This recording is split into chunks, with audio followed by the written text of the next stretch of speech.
Magresta might be the realest shit you've ever said. So much amazing music has come out of the United Kingdom.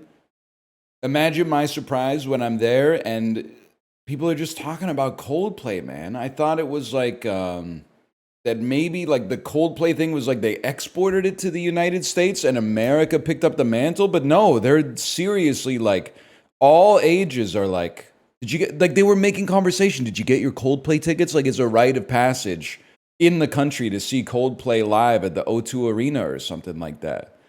That's crazy, man.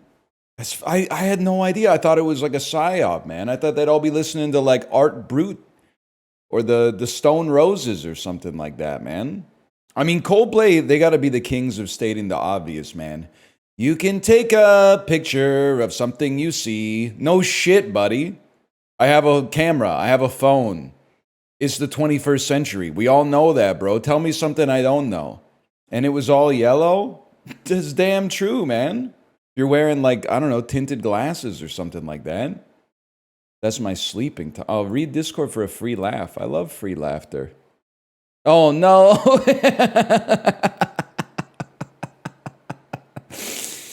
Oh, Apollo, that's funny. It's not even, like, here's the thing. It's not sensitive information. I just, like, there's no point to me bringing it up to chat because it's just like it doesn't matter. But that's really funny for you and me and Corey. By the way, I'm beefing with Chiblee. Can I tell you why I'm beefing with Chiblee? Yesterday, Chiblee was streaming and he said, did you guys know my dad got married in China when I was a kid? I can't show you, he's talking to chat. I can't show chat the pictures, but I should show Ryan. Okay, so literally I'm watching the stream. What did I say? I went at Chiblee.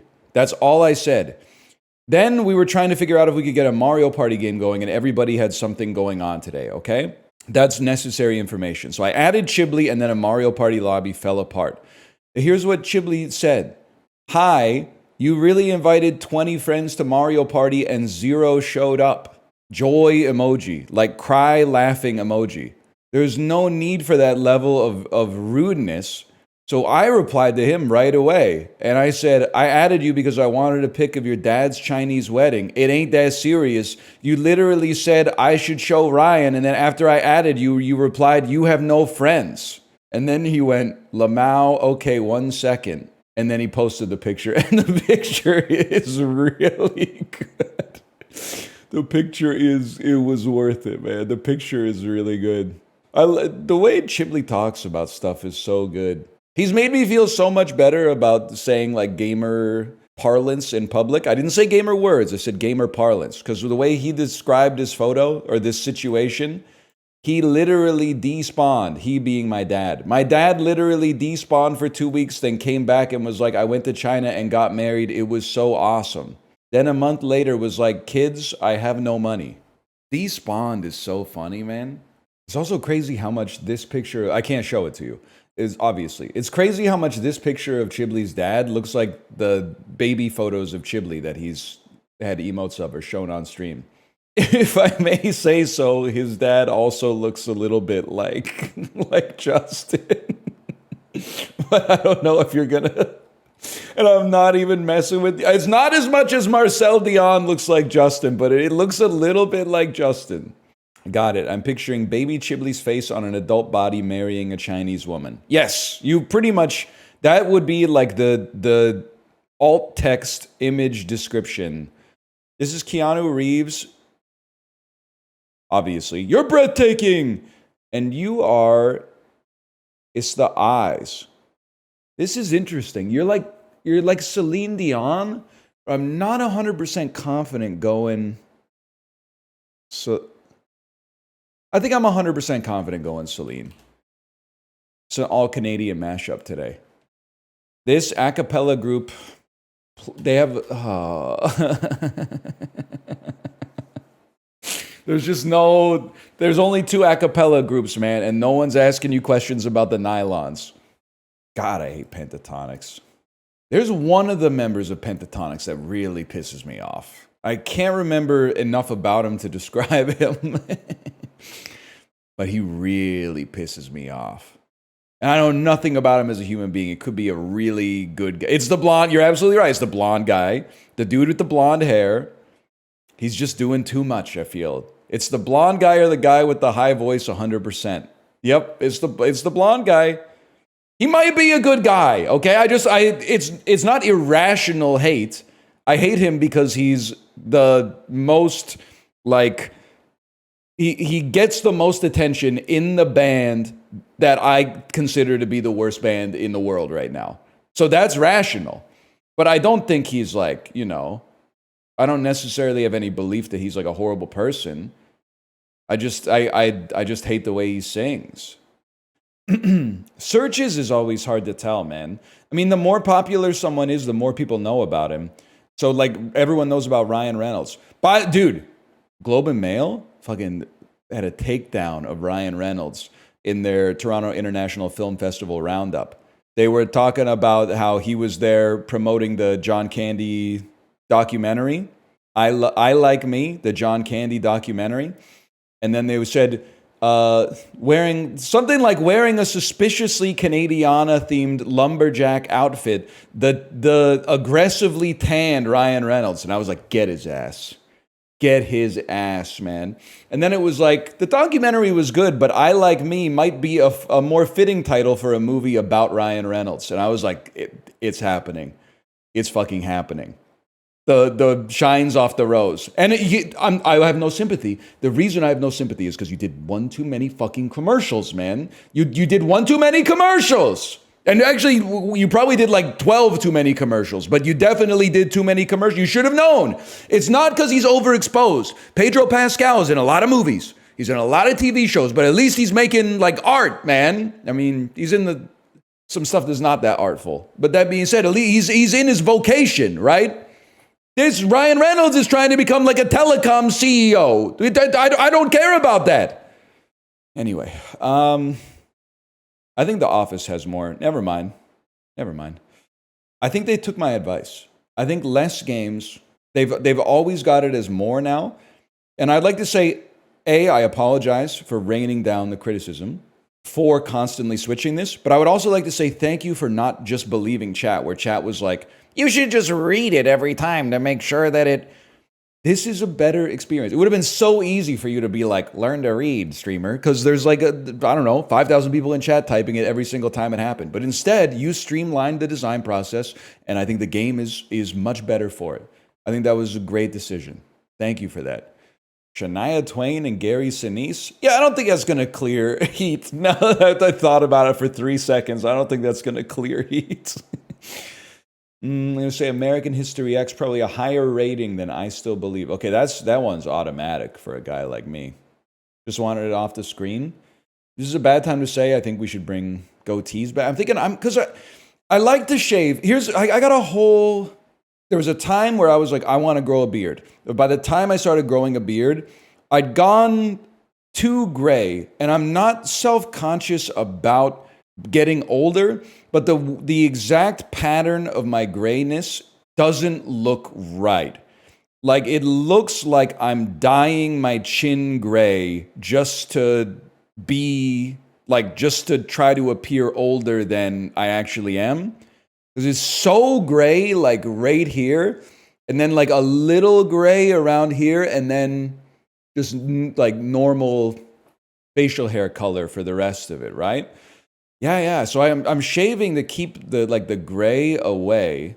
But then I'm also like, every time I shave, I'm like, especially if I wear a white shirt like this, it's just pudding, right? Like there's no delineation. If I turn to the side, you're like, oh damn, he's got like a jawline. But for the most part, it's just like, I just blend in with the wall behind me, right? So I was thinking maybe this is the impetus that leads a man to try to bring goatees back.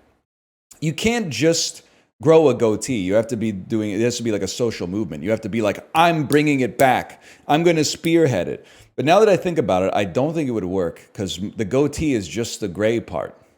There's no shot I'm growing mutton chops. I wish I could be one of those guys who deliberately, I'm not knocking my own visage at all. Like I think I know where I stand, positive and negative. But I wish I could be one of those guys who deliberately nerfs his own look to make himself hotter. You know what I mean? Those guys who are like, deliberately sloppy in such a way that it actually makes them look hotter. I'm not that guy. I'm the guy who should be wearing the suit on the first day of school, unfortunately.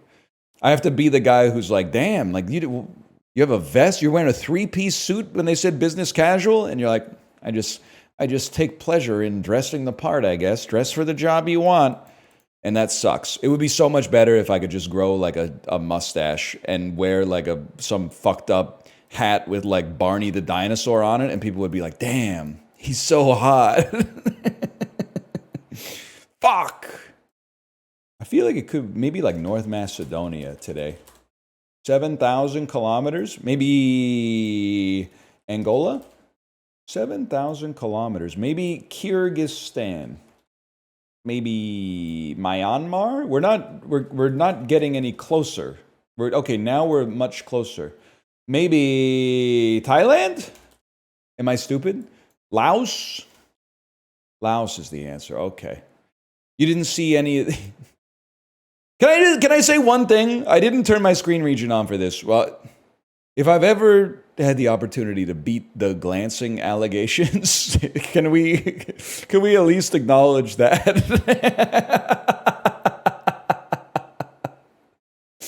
So I was like 3 minutes of global. I didn't look at chat a single time, okay? We nailed it. I got it in 4 today. Pixar, it didn't happen. Remember when people used to say that? Bro, this is like next to Laos. This is Thailand. That's Thailand. How'd you do in Gemini Cup? I don't think anybody really cares, but I'll tell you, it's actually a funny story if you play Uma. In a rush, I registered for the Gemini Cup in a rush, and I accidentally registered for the wrong one, apparently. Let's not say accidentally, because that implies like there's a little bit of it not being my fault. It was, I mistakenly registered for the wrong one. Because I thought open was any horse, and graded was horses under B+, B or lower. But it turns out that actually open is horses B or lower, and graded is any horse. So I accidentally registered for the B or under, and when I got into it, I was like, oh fuck, this is horrible. I only had 3 horses that were B or under, and then I went 3 and 2, and I went, wait, we're gonna blow this bitch wide open. So then I went into the Discord, and I said, chat, what the hell do I need to do to win with B rank horses? And they told me what to do, and then I made 2 other fucking studs, man. I made 2 other studs, and then I went 5-0. So I'm already in the A League, and the horses that I got are kind of insane in the open league. They're like 100 points below the threshold to be out of the league. They got 1,150 stam. They got like 700 speed, which is appropriate for this. And they've got 550 power, which is like the threshold of what you need. And so how did I get them under B+? They've only got 2 skills. They both got Swinging Maestro, and they both got Firm. And then I deliberately lost before the Ura finals by putting them on some fuck-ass strategy that they can't do anything with, and then tanking the race. Tanking either the Ara McKinnon in December or tanking Ura quarterfinals. And then that got them no fans, and the career ended early, and then there they are, man. There they are. And we are going to beat their asses red, dude. It's going to be so sick. Anyway, 2015, I've opened to $208 million. Is this Jurassic World? What the hell did Universal have that opened to 208? It is Jurassic World. It opened to $208 million? Yeah, I'm not mad at them for making so many anymore. That makes perfect sense. Is that a lot?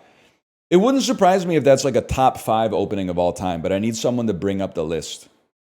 It's 8th highest grossing movie of all time. Crazy. 1.6 billion worldwide. Wasn't even that good. I'll do you one better. It's not even good at all, in my opinion. I've told this before. I was watching it on a layover. We were flying to Kingston, Ontario from Vancouver, had a connection in Toronto, had like a 2-hour connection. I was like, I'm gonna watch Jurassic World. Got halfway through the movie and said, why the fuck am I watching this? And just turned it off and kind of like looked at people in the airport. They don't do Vancouver to Kingston flights. Very funny, VIP Daniel. Very funny. They don't do fucking flights to Kingston at all anymore. It's one of those cities now that has an airport but no flights.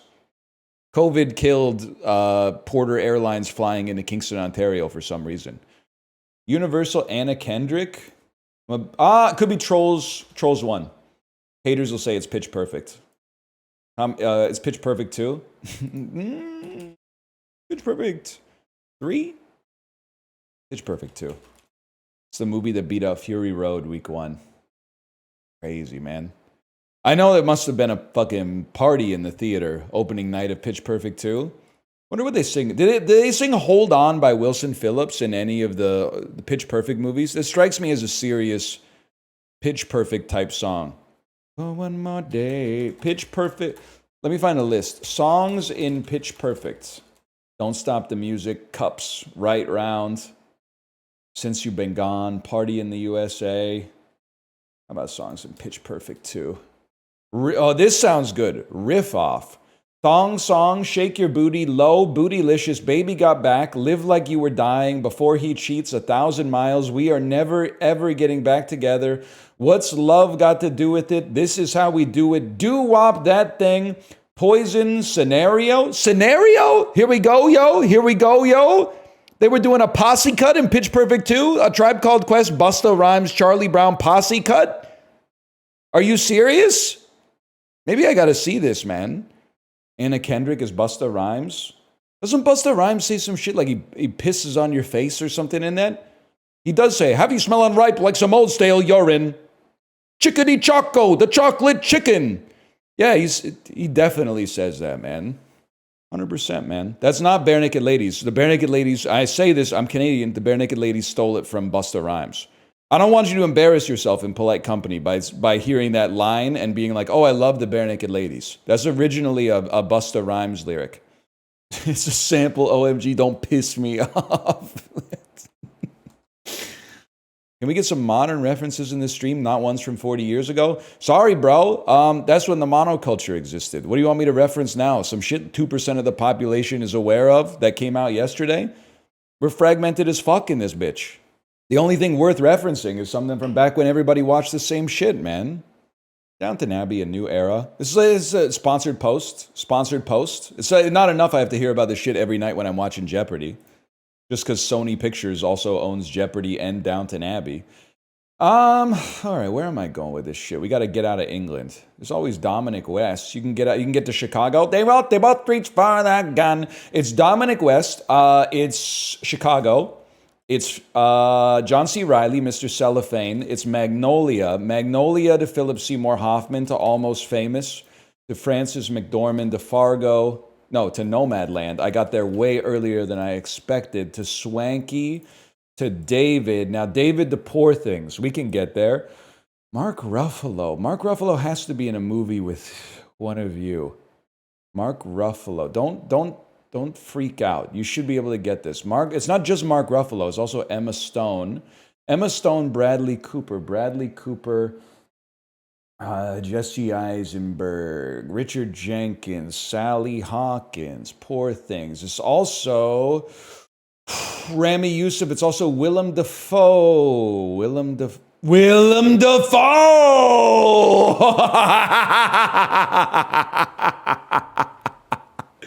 Oh, shit. 1 minute, 7 seconds, Swankie %. Emily Blunt plays a real person. She play a real person in The Devil Wears Prada? Fuck you. I mean, Meryl Streep plays a real person in the movie. She plays Anna Wintour, man. She's in Oppie. If anything, I think you might have it backwards, but I haven't seen the movie. I still think it's a great visual joke. Oppenheimer, if Oppenheimer in the group chat, quotation marks, have asterisk. And people said, what does that mean? Dude was cracked at inventing the nuclear bomb. Sucked ass at English. I am become death destroyer of worlds. Red pen. I have become death destroyer of worlds. Learn to speak English, dummy. Numbnuts. Mary Poppins Returns. Honestly, I'm just going to go ahead and say it. If you fucking play a behind-the-scenes documentary in Movie Grid, shut the fuck up. Salt Key and Accusation, are you here? It's your day in the sun, man. You are on the screen. I don't hold a grudge, okay? You did not give me the pass to say bombaclat, and I respect you not giving me the pass, even though I pushed back on it, given the chance. Not here. Okay, not here, but here. The food you have referenced in your name is on the screen. I still think a brownie clears. A brownie is like insanely good taste. 93% seems very honest for that. Damn, this dude, are they doing? Is Scrandle doing a Japan off? This is like the only way you can get an honest A-B comparison of Japanese foods is if they go up against other Japanese foods.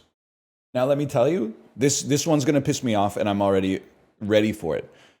This 100% is going to taste better than this, but this has the Studio Ghibli cinema factor of it being a bento box. This is like real. This looks cooked to order. It looks tasty. They've even garnished it a little bit. This is going to be cold. The rice is all going to stick together, but the box is going to win. Wait, maybe they got shooters. Maybe they know, man. Burger Japan or Pizza Korea? This one's tough. If I may be so bold, there's one problem with the pizza, which is that it just doesn't look quite right. But they nailed it on the pepperoni for sure. But there's something about it looks a little soupy maybe. So I'm going to go burger. Damn, I guess I don't know what the hell I'm talking about. Again, to me, the karaage looks fried yesterday, reheated. I'm going beef bowl. I got to go with the yangnam chicken. This looks like if katsu chicken curry could be bad, this looks like a bad version of it. It's got to be the yangnam chicken. It's insane this has a 91. This has like the same vibe as the sausage roll, where they like burn the logo onto the sausage. This just kind of looks like uninspiring to me. It doesn't look like there's any meat or anything in it. They got the pickles, sure. It does come with the beer. I gotta go with the skewer though, man. I'm sorry. I'm voting for me. I think that they don't know what they're talking about. I think the voters don't know what they're talking about. A box of Japanese barbecue is kind of crazy. I'm gonna go with the chicken as a result of that. Strawberry bubble waffle or curry rice with a Scotch egg. This probably goes. This looks a lot more Instagrammable. Fair enough. I would probably rather eat that, to be fair. The taco, yeah, you just said if you can't beat him, join him. Fuck you, fuck you, fuck you. You don't know anything. You don't know anything. Sausage and rice cake skewer versus ramen that we had before that we know is in the 70s. But I feel like people are not going to be fucking with this, even though it looks good. So I'm going to go with the ramen. Kiwi pizza versus spaghetti and French toast. It's going to be the spaghetti and French toast. I'm telling you, and I'm not trying to make any enemies here. Japan is amazing at cooking Japanese food. They're also surprisingly amazing at cooking Italian food and French food. 100%. You got to be a little careful when they start cooking the American foods. You got to exercise judgment. I'm sure there's amazing American food in Japan, but you can't just be like, I bet this American restaurant's going to be good. You have to take a look. You have to see a picture and be like, what's going on with this? You think you got Italians and French dudes in kitchens making your food? No, but I'm a different kind of beast. I don't really care who made the banh mi as long as it tastes good. Apparently I'm the only person who's in that camp though. Everybody else is like, you should go there. There's a real American dude making the hamburger. I don't care, man. Just put the $5.99 banh mi in the bag. What do they serve at an American restaurant? American food? I mean, listen, Europe, I'm putting you on notice because I've been there. Previously, you've been able to hide in obscurity because not everyone had been there. Now that I've been there, you're in trouble. I hope you're not from Belgium. You're like, oh, American cuisine, what is that? You know what Belgium was trying to feed me? Waffles, French fries, stew. We got that, man. We got that, and beer. Yes, but our French fries. No. Listen, the fries were good, okay? The fries were good.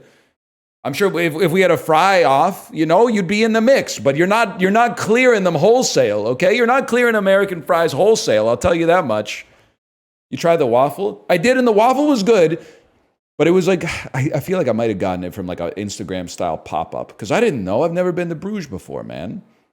Now let's compare obesity percentages. You're a bad person. What are you talking about? We're talking about how good the food tastes. Now you're like, yeah, but your country's less healthier? First off, duh. Also, secondly, I don't live there. Thirdly, just take the L on the food, little bro. You don't need to be like, yeah, well, your country has like systemic problems. We're just talking about the taste of shit. It was a stakeless gamble, and now your feelings are hurt and you're lashing out. That's embarrassing, man. Also, post your abs. You don't get to talk like that. You don't get to be like, our country is fitter than your country, because you're not a country, you're a dude. You know the deal, mile time, watts per kilogram, abs, or blood work. Post your country's GDP. That's the American version of like, let's look at the obesity rates. There's always one dude where whenever I make a joke to make people laugh, but the butt of the joke is something American, they're like, well, our GDP is, I'm like, that's not you, bro. That's like 10 dudes. That's like, you're not them, man. They don't know who you are. You and me, we're just people. You're literally talking about like Larry Ellis and Mark Zuckerberg and Elon Musk, bro. They would spit on you if they saw you on the street. Beyonce was dripping swagoo in what 2011 song? Love on Top? In an early single, Pink was making my connection at what thing that was just getting started? The party. The answer is party. You have to write that down for later. Beyonce sucks? No. First, I'm not just saying that because I want to avoid the Bayhive. I'll make enemies. Beyonce mogs Kesha. 100%. I'm not a huge Beyonce fan, but she's got some jams, okay? Crazy in Love, Countdown, Love on Top, Halo, and I'm not even a ballad type of fella. She knows how to swing, for sure. And by swing, I mean sing. Cowboy Carter, I haven't heard it yet. I have to wait for it to come on the Girl Boss playlist my daughter puts on in the car sometimes. Crazy in Love was 22 years ago? Okay, and you fucking came into existence probably like 24 years ago. You'd probably be pissed off if people were like, you're too old to care about. That shit doesn't happen until you're like 70. You're really saying this shit is old when it's younger than you? Like, kind of an unforced error, nephew.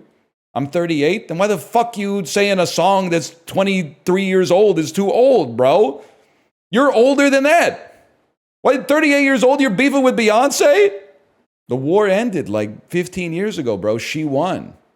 Shouldn't you be in a meeting? Get him.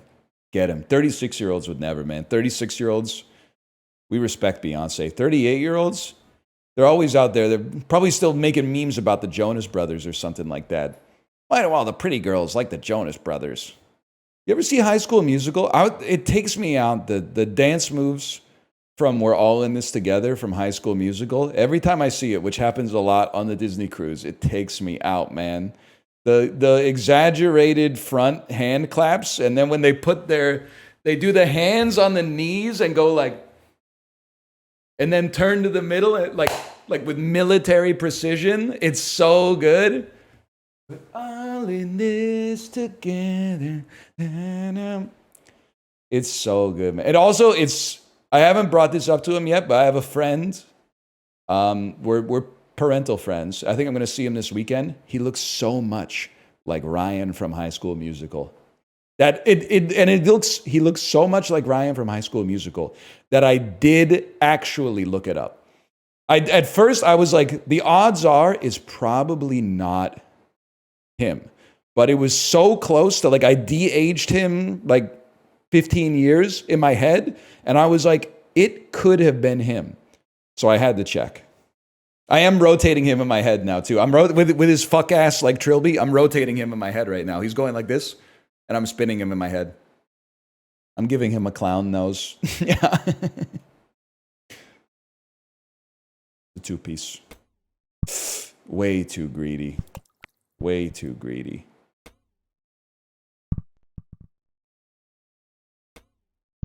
Oh, what a beautiful shot, though.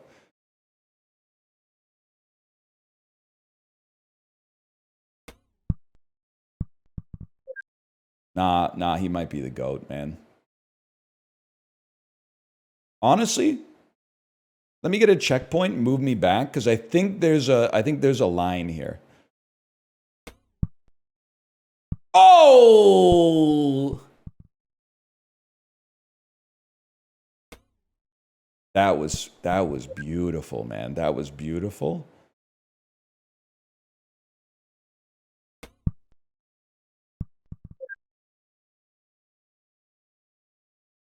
What the fuck is this pinball machine, man?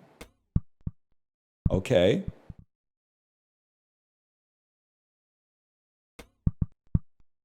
Okay, that is the best performance. It's the top 2%. It's the best performance of my life. It's the best performance of my life in this game. I got what the hell is minus 11 in golf?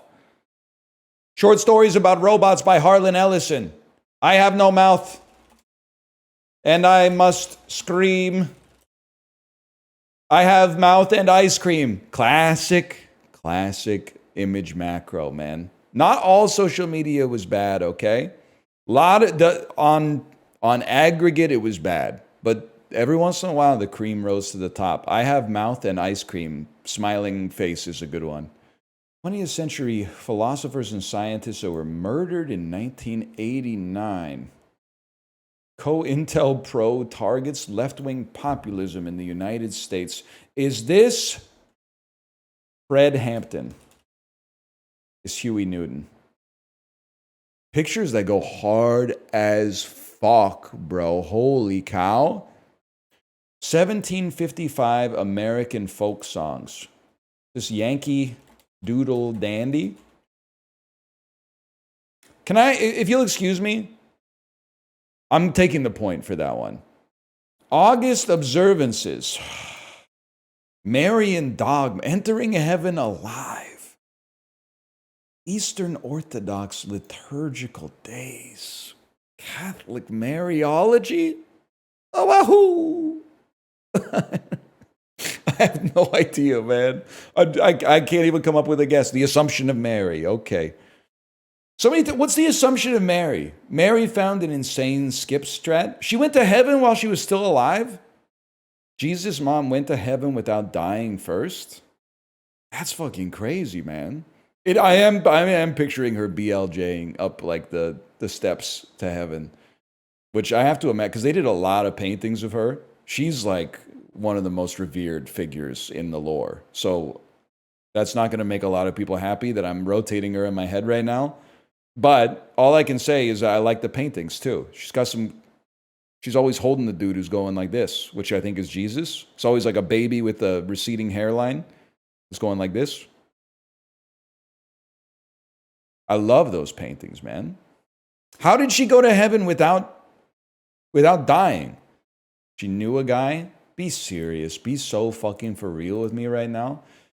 20th century Japanese male writers. I'm looking for head cut off by third dude at the seppuku.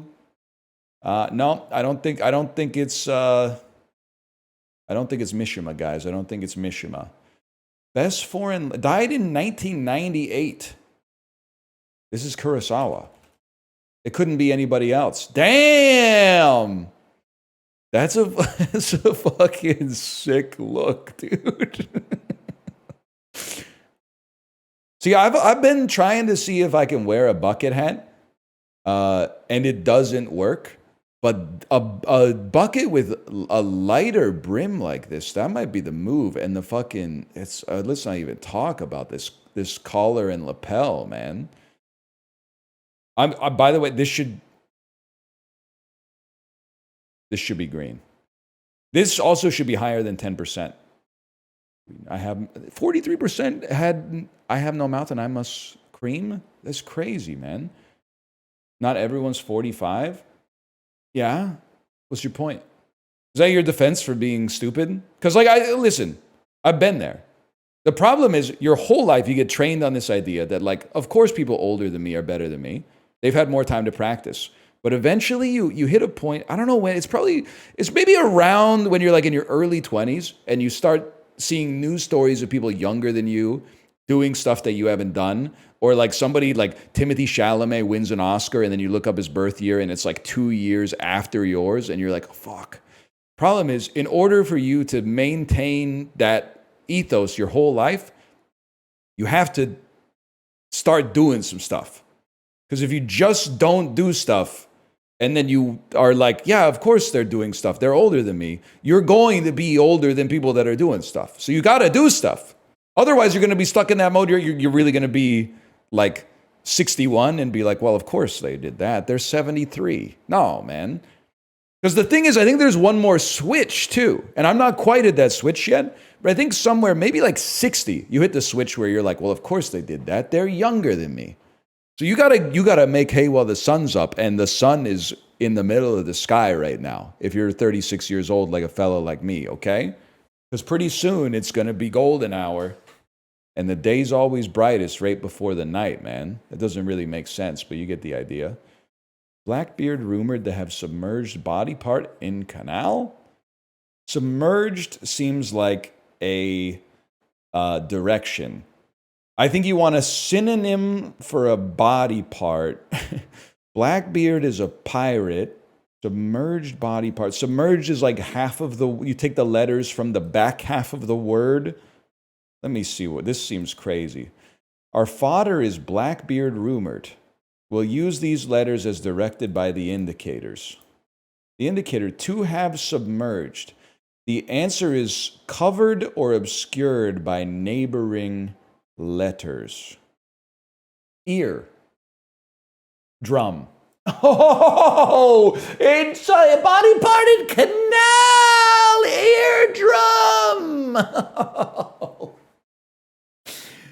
What a delightful bone mow, Mr. Knight, Mr. Stephen Knight. What a delightful bone mow. I don't get how it's in canal. It's in your ear canal, man. It's in your ear canal. Your eardrum's in your ear canal. But drum? Your eardrum. Your eardrum. So what was the Blackbeard part for? Sometimes you got to make a little stretch to make the clue work, okay? It's just a little puzzle. Did they have to use Blackbeard? Well, no, but yes, because they needed to make it spell eardrum. So yeah, yes, they did. But no, like in terms of, does it make sense? No, it doesn't really make sense until you remember that it's a puzzle. Released in 2000, 177 milli views. We got a chance at this one.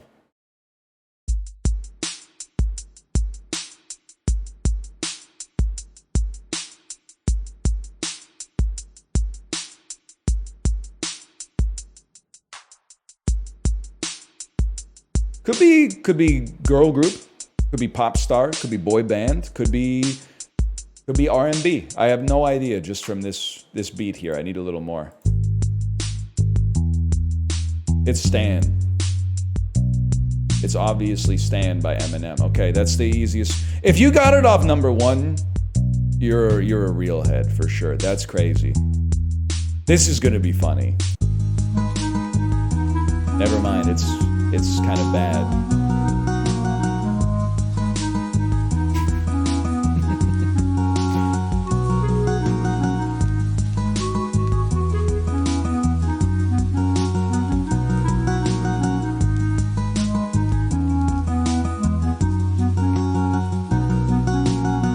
It's fucking like a reed pipe or something.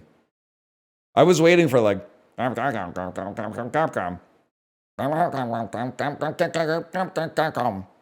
thought they were going to do some glorp rapping. Mad when people say a Bandle's easy. No, it's not, bitch. I don't remember the damn song. That's so real. Upcoming games on Steam starting to piss me off. Starting to piss me off. Lost in the World of Succubi. A Metroidvania with nudity. Okay, just what everyone's been asking for. Hold Me Tight All Night, Oni-chan. Cozy Organizer. That is doing nothing wrong. I got the weapons are already hot. Tales of Legendary Lust, Aphrodisia. Why is the character named like a character that Eddie Murphy plays in a movie where Eddie Murphy plays all the characters. Priestess Lust, like it's just, I made that one. You made Tales of Legendary Lust, Aphrodisia? Zoratsu, is that true? Let me check the store page real quick. Were you also involved with lewd dungeon runs? No, it's not. I can't. Ah, damn. I had some questions. Like, I'm genuinely I'm not mad that people make these games. Like, if you were like, I work in an office, but at night I make like horny games, I would be like, that's the dream, man. That's a beautiful side hustle. But if one of my friends was like, yeah, I buy those games, I would be like, we can't be friends anymore, man. That's like, it's not even that is that bad in and of itself. It's just like, it conveys such a lack of good judgment that it calls the foundation of our relationship into question. I have an offline account for those kind of games. Don't you just like, I don't know, man. Maybe I don't get it. Does it feel better to jerk off with the games than it does to just jerk off? Yes. Really? Find it hard to believe. It's about the delayed gratification. Well, you could just like tell yourself you're not going to jerk it for like 10 minutes or something, right? I'm not trying to. Anyway, we're back with the difficult game about climate. You'll notice we're not at the sewers, y'all. No man in the sewers today. Also, my kid is in school. It only happens on 52% of the days annually if she never has a sick day. So that's precious for a guy like me. By the end of the summer, Kate and I were very, very burned out on parenting specifically.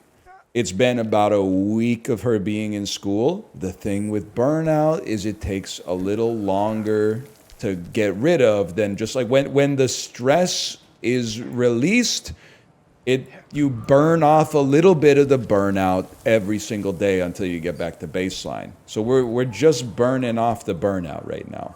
Having the same experience, but I'm a single mom and my kid only goes to school 2 days a week. Okay, well, like, so you said we're having the same experience, but then you were like, basically, you're mogging me. You didn't have to do that. We're on the same team. True, maybe you can meet someone in chat that could help you co-parent. Please notice I did not say like a partner, because that's your personal business. But maybe you could find someone in chat who is like also a single parent, and you guys could like, you know, pool your work, but then also like pool your resources. There's certain things about parenting that you might not think about until you're in the shit. One of them is, they were right when they said it takes a village. And the reason it takes a village is because parenting one-on-one, two-on-one is a free space in bingo. That's nothing. So, but oftentimes you're going to be one-on-one. Parenting one-on-one is way more taxing than parenting 8-on-8. I think it's a little bit like basketball. Because like in basketball, one-on-one, you're marking the dude with the ball or you're taking the ball yourself. If you were playing basketball 5-on-5, there's times you and the person you're marking are just kind of like pretending to do shit, right? You're like, you know I'm not going to get past the ball. That guy knows I'm not going to get past the ball. Let's just chill for a minute.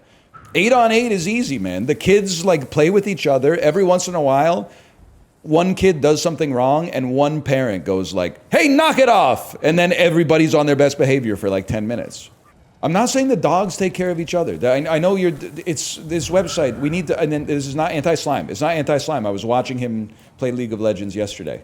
The kids are not taking care of themselves. It's just like when you're in a group setting with many parents who have kids, one parent, just by using their dad or mom voice, can apply an AoE debuff on at least 6 kids.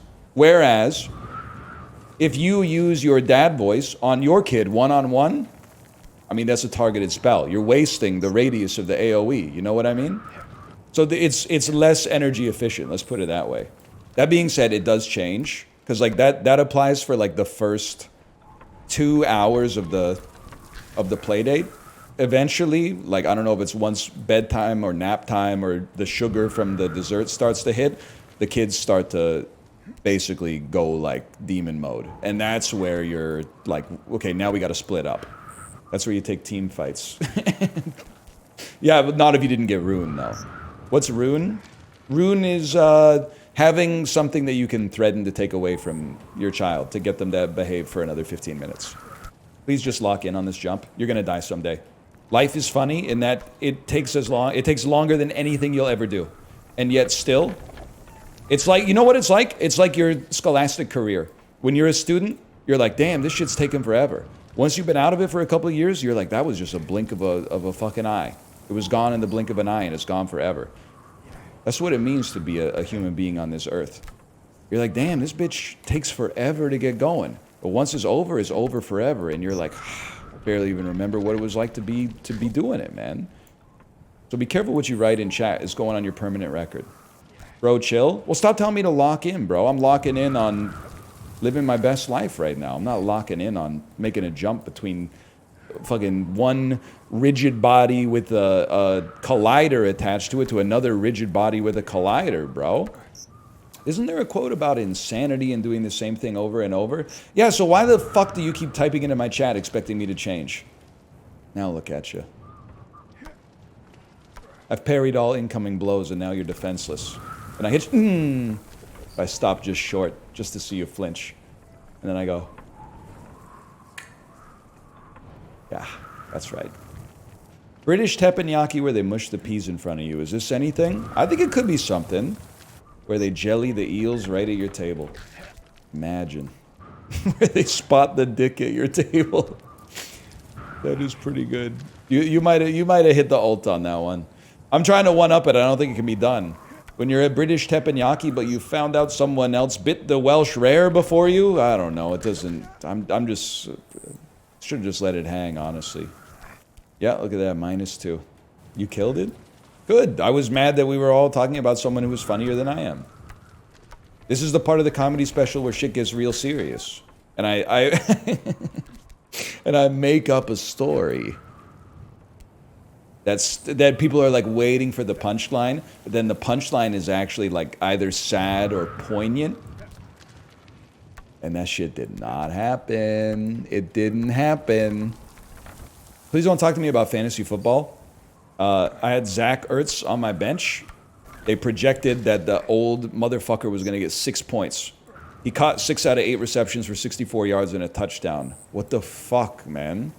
Only consolation is that I tried to get Austin Eckler on the waiver wire, and somebody swiped him before I could get him, and then he tore his Achilles. So honestly, that was like the only good piece of news. Not good for Austin Eckler, but it was like it was bullish for me on fantasy that I didn't waste my waiver priority picking him up. And the person who did, serves you right. Serves you right. You might say, why didn't you play Ertz? Bro, because I have Trey McBride, bro. I got like TE2 on my team. But I'm realizing if I go 0-2, I shouldn't tip my hand as a general manager. I think I got to find another 0-2 team and try to shore up my QB position with my TE position. So I'll be like, you know what? Here, I'll give you. Ertz has been outperforming this year. I can move Ertz or I can move McBride, but it's gonna have to be a package deal if anybody from the fantasy league is watching, because I've got a positional need at QB. Okay, so if you want to offer me, I don't think I'm getting Hurts. I don't think I'm getting Lamar. I'm not getting Josh Allen. But like, if you wanna offer me a QB, I would go Stroud and a TE for a QB upgrade. Just something to put out there. And if you'd rather not have, I'm offering Stroud because he's my best QB. But if you would rather have Bryce Young or Cam Ward, feel free to mix up the offer. Why do you have 3 QBs? It's crazy to me that you guys don't play Superflex. I'm in a Superflex league and I'm in a normal Yahoo league, and the normal Yahoo league seems insane to me. I'm like, where's the flex, bro? The Superflex is goated. We got a Superflex plus 1 flex. So we got a wide receiver RBTE slot and a wide receiver RBTE QB slot. I have Mahomes and Jackson in my Superflex league. Well, listen, it's not my fault you're drafting against like plumbers and accountants, bro. I was drafting against people who are always online. So like literally, I'm in like Diamond League. It's my first year playing fantasy since the mid 2000s. Like, I'm in a league with people who know what they're doing. I got Josh Allen and Joe Burrow. What the fuck is wrong with your league, man? You got 2 of the top 5. You got QB1 and like QB4. Like, what's going on? Who are your RBs? Austin Eckler and Najee Harris? Like, that's crazy. Jonathan Taylor and Breece Hall. Okay, you're literally like a week 1 paper tiger. If you're starting to brag about having the Colts starting running back and the Jets starting running back, talk to me in a few weeks, okay? Maybe you'll still be there. Maybe you'll still be really high on your team. But, like, that's 1 week, okay? And the Colts played the Dolphins, who might, like, half the roster might be legally dead.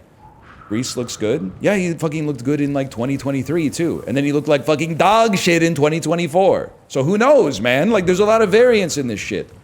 Just left my house with the dryer on, with the blanket and sheets in it. Are we going to be okay? Yes, you are. I feel confident saying you are going to be fine. I'm not saying you should do this. I leave the house with my dryer running all the time. Now, there's some caveats I want to add in here. There's not one time do I go, I bet the lint trap doesn't have lint in it. I'm just going to send it. I clean it every single time. And I'm not saying that the risk of fire is 0, but the risk of fire is relatively low. Also, a lot of you guys are probably like, I would never do that. But what you're doing instead is turning your dryer on and then like going out into your garage and working out with noise canceling headphones on, which is basically the same as like leaving your house. Like, you're not getting the fire before the fire is too big to get. So like, we're not so different is what I'm trying to say. Also, I'll do you one better. I'll leave the house with the dishwasher running, or I'll run the dishwasher while I'm going to sleep. And the reason is, that bitch works on my schedule, not the other way around. What am I going to do if there's a flood? I'll fucking deal with the flood. I'll deal with the water damage. What am I going to do if there's a flood while I'm fucking awake? I'm going to just look at it and go, stop doing that. Like, I guess I'll throw some towels down on the ground or something like that, but it's not like I know what I'm going to do then. People in the USA have issues with dryer fires. Well, I think it's more that like nobody wants their house to burn down. But like, I do think that it's to your own level of comfort, but I do think that there's people who take it further than I would take it. Like the people who like, when they're not using something, they like flip the breakers off. And this may come back to haunt me, I would rather deal with one house fire in my life than for my whole life flip off the breakers of the rooms that I'm not in. Now, I'm sure I'm playing the odds that I won't have to deal with that, even though I said I would. But I'm not gonna be the guy who's like, lights out, boom, it's okay, you'll just win the lottery. Dude, I'm starting to think my odds are pretty good. I'll tell you why. It's because I haven't won it. There's a 1 in 6.6 chance of winning a free ticket in the lottery. And I've won 1 free ticket on like 12 tickets. So they're just fucking gearing up for me winning the jackpot, man. Now I won a free ticket on the last draw, so I might not win the jackpot tonight, but like sometime in the next month, like we're all in, man. Whoa! Lottery and thinking you're actually literally going to win is sad. Lottery and knowing you're not gonna win, but paying a little bit of money just to dream, I think it's kind of based. And by based, I mean I'm defending myself doing it. Is it any stupider than r/make someone a millionaire, where 1 million people pay $1 and then they do a draw where one person gets the money? Some people might say it's stupider because that has a 100% payout ratio, whereas the lottery has like a 48% payout ratio or something like that. Yeah, but the other thing is, your money's not going to a Redditor when you lose the lottery. Your money's going to, like, admittedly, it's paying for ads for the lottery. It's paying the staff who work at the lottery, but it's also going to like the schools and it's going to the hospitals, man. Like some of that is going to stuff in your community. Also, the jackpot's not like $1 million. The jackpot's like $14 million. How can we get out of this lottery is good, Ark? I'll probably get bored with it in like a bit, but like, what's your problem with it?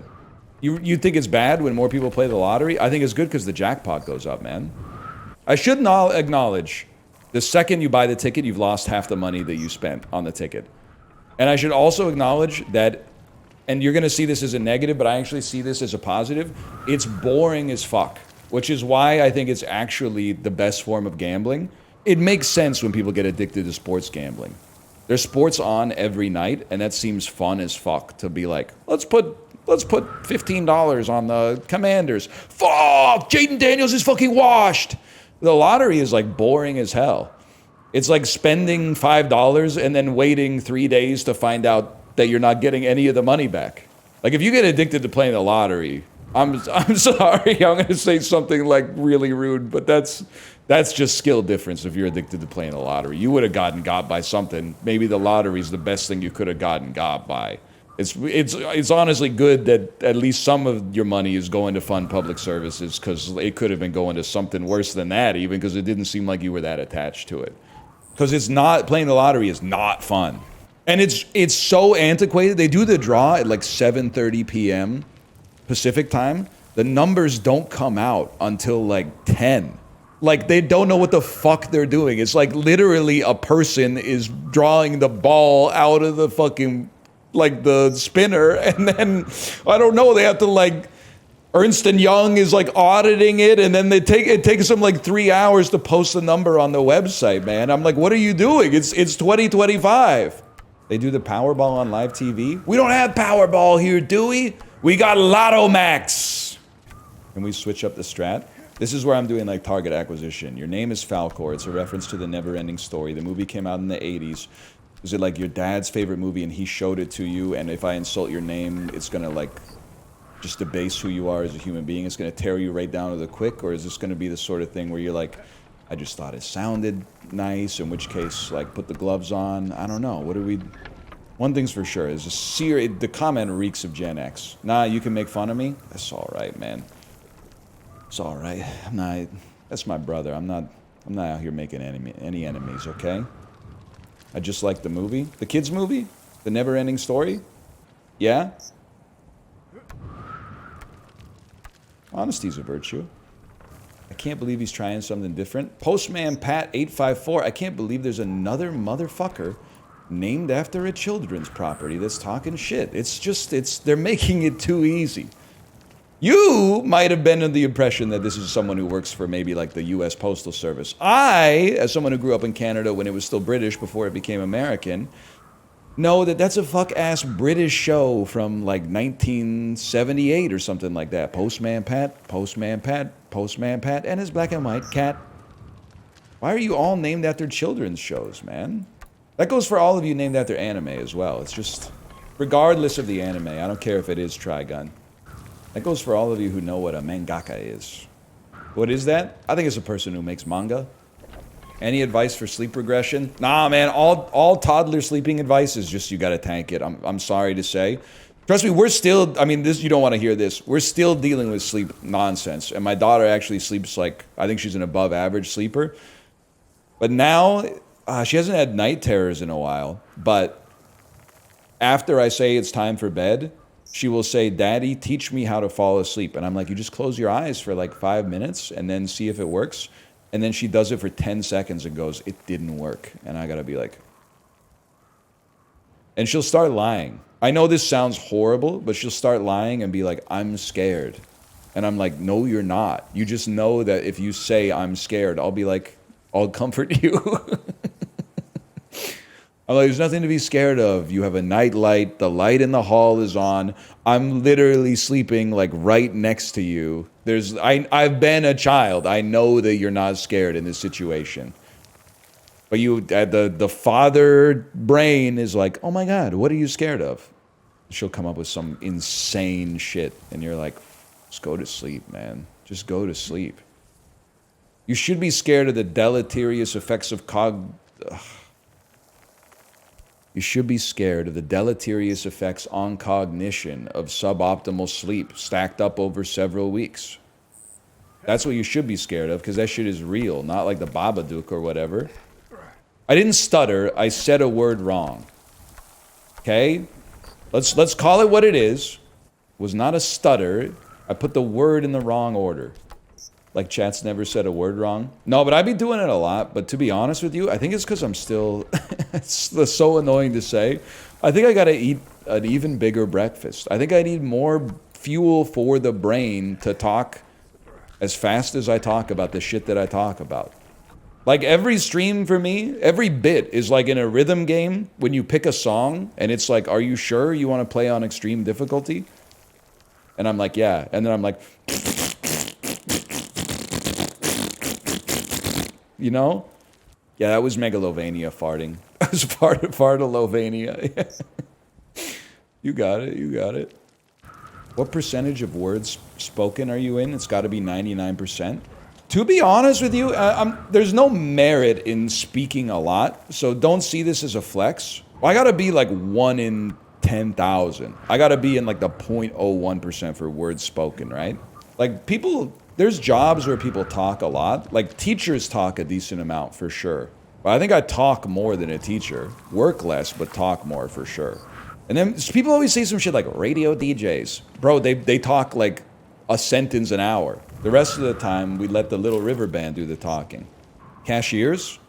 I think in a 5-hour stream, I talk twice as much to 4 times as much as a cashier does in an 8-hour stream. Any cashier that talked as much as I talked would be fired. Call center workers, they talk a lot, for sure. But most of what they're saying is, just give me a second. I didn't say I'm in the most persecuted profession. I just said I think I'm top 1 in 10,000, top 0.01% in terms of words spoken at my age. And I had to, it took me a while to get there. I'm baking in the fact that I was one of those kids where like at a family function, they would be like, hey, you feeling okay? You haven't said much. That's just because they're talking about some shit I didn't really know about. They're talking about the Dow Jones Industrial Average, bro. I didn't know shit about that in like 98. But I've made up for lost time, let's put it that way. Tour guide? That's a good point. Tour guide's gonna be up there too. Especially those like yeoman guards at the Tower of London, man. They must have like, they must be drinking mad tea with honey in it. Because they're yelling like crazy. Auctioneers? Yeah, there's not that many auctions though. Who talks more, you or Ken Jennings? Raw, I talk more, for sure. If you think that Ken Jennings is talking for 50% of every Jeopardy episode, there's about 100 minutes of Jeopardy per week. That's 50 minutes, bro. Now, I'm sure he's got meetings and shit like that, don't get me wrong. But that's light work, man.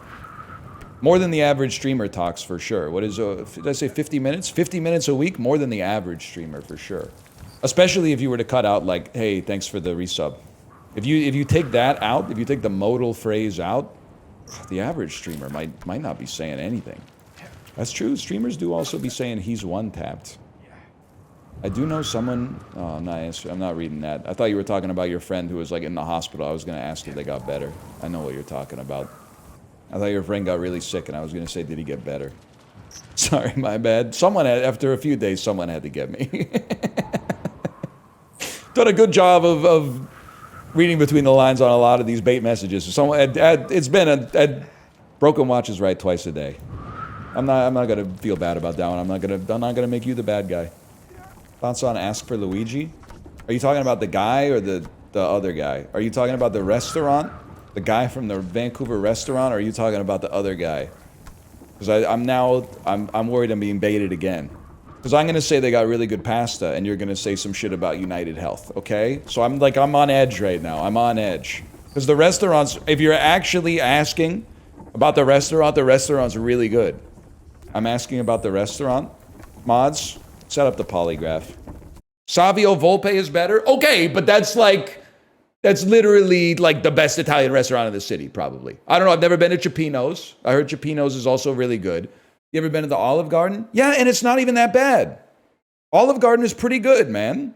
Like, it's not as good as going to a good restaurant, but for like a shitty restaurant, it hits the spot.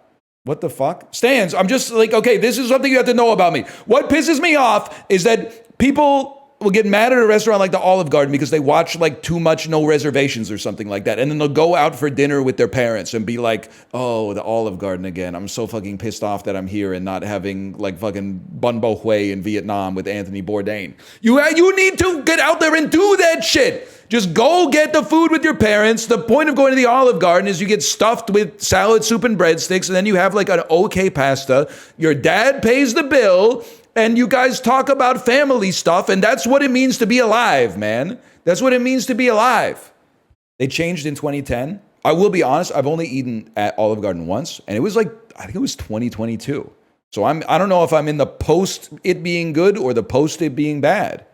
Mod Pizza fell the fuck off. Here's what I'm going to say. I'm trying to limit my time in the United States to begin with. If I was spending time there, Washington would be one of the places I would want to spend time there. No disrespect. The other 49 is. But the one thing I'll say about Mod Pizza, the pizza is like a 7 out of 10. The people working at the Mod Pizza they always seem to be in a good mood.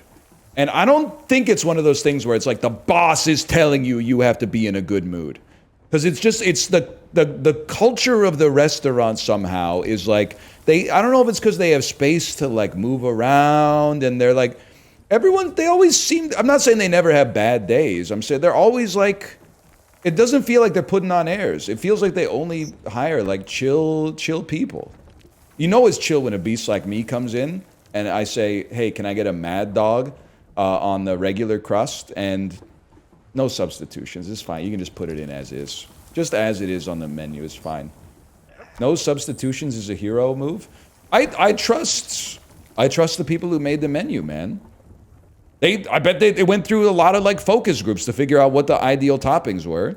So I trust the focus group, man. There's wisdom of crowds. I'm not even trying to flex on you. I'm an insanely good customer. I order almost everything as is, man. Unless I'm ordering it for my kid. If I'm ordering it for my kid, I might say, can I get the bolognese, but can I get it with the rigatoni noodles? Because she likes the bolognese. Sometimes they have like, it's usually spaghetti bolognese, and I would much rather she had the short pasta because it's easier for a 4-year-old to just use a fork to eat the short pasta. But for me personally, I almost always make no substitutions. One exception, if my wife wants a burger from McDonald's, I always go through the beep, boop, beep, boop, boop, boop, boop, no pickles. Because when you get the bag, the burger has a Post-it note on it that says, symbolically, good husband. Before she even opens the burger, it says, like, special, made to order, no pickles. It basically, your husband is McDonald's certified wife guy. It's free XP. You're stupid if you don't do it. It's a login bonus.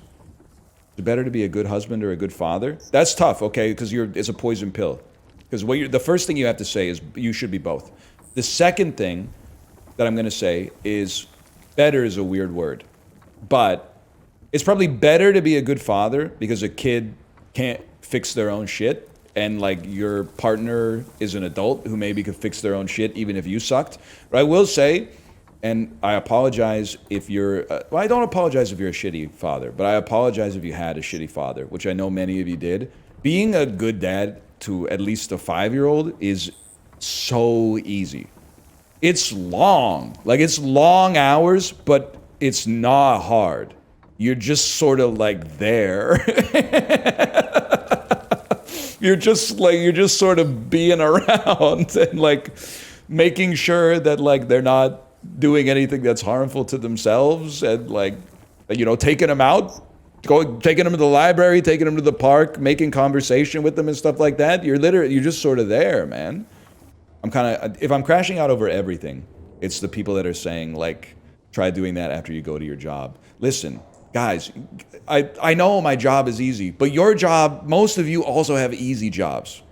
Most of you you're not firefighters. You're not getting like a hit in the tummy with cannons. You're not painting a bullseye on your tummy and then tanking like a cannonball. Like you're in the office, man.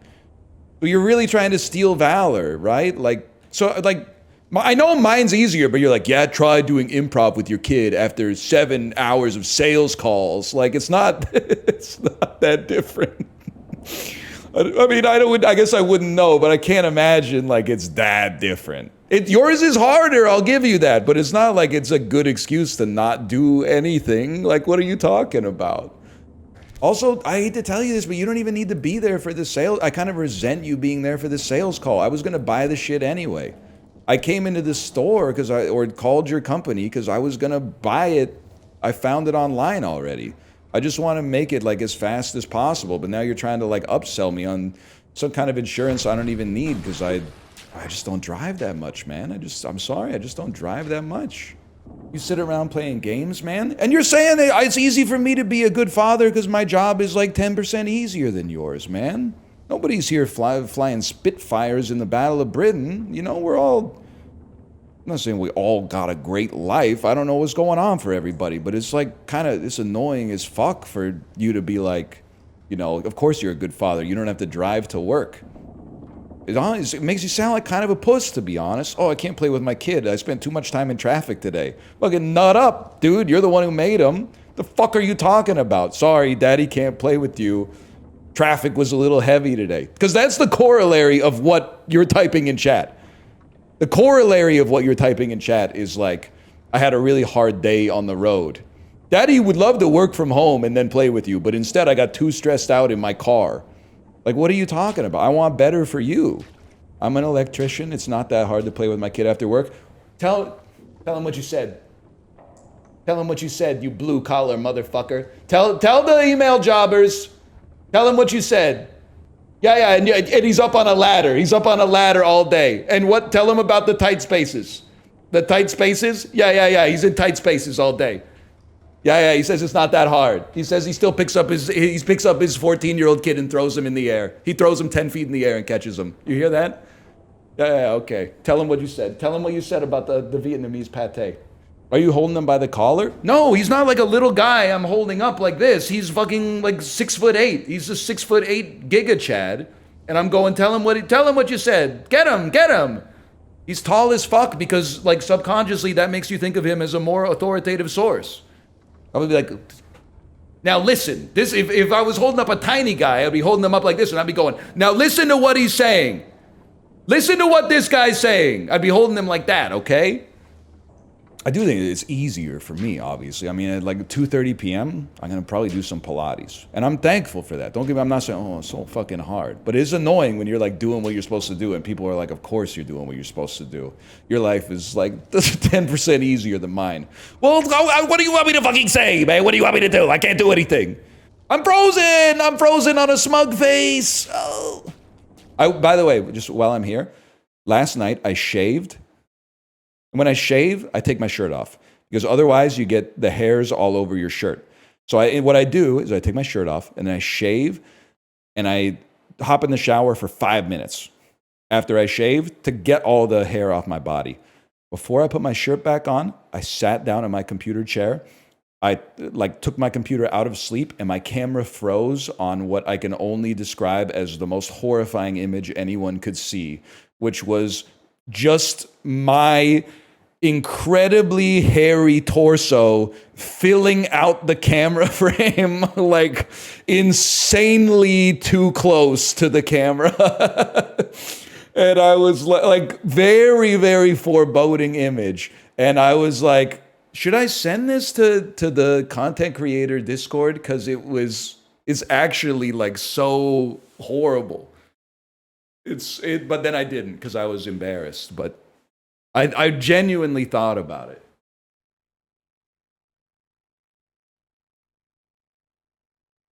Whatever. When you have to delay your audio and video on OBS, what happens is it doesn't matter if fucking hours have passed. A whole day could pass. If you didn't close OBS, it saves the last frame that you did. And when you're setting shit up, sometimes you just don't even think about it. I'm just happy that you didn't see my dick. Like I'm just telling you a fact. I'm just happy that that's not what happened. Like all I can say, I know RFK has a completely hairless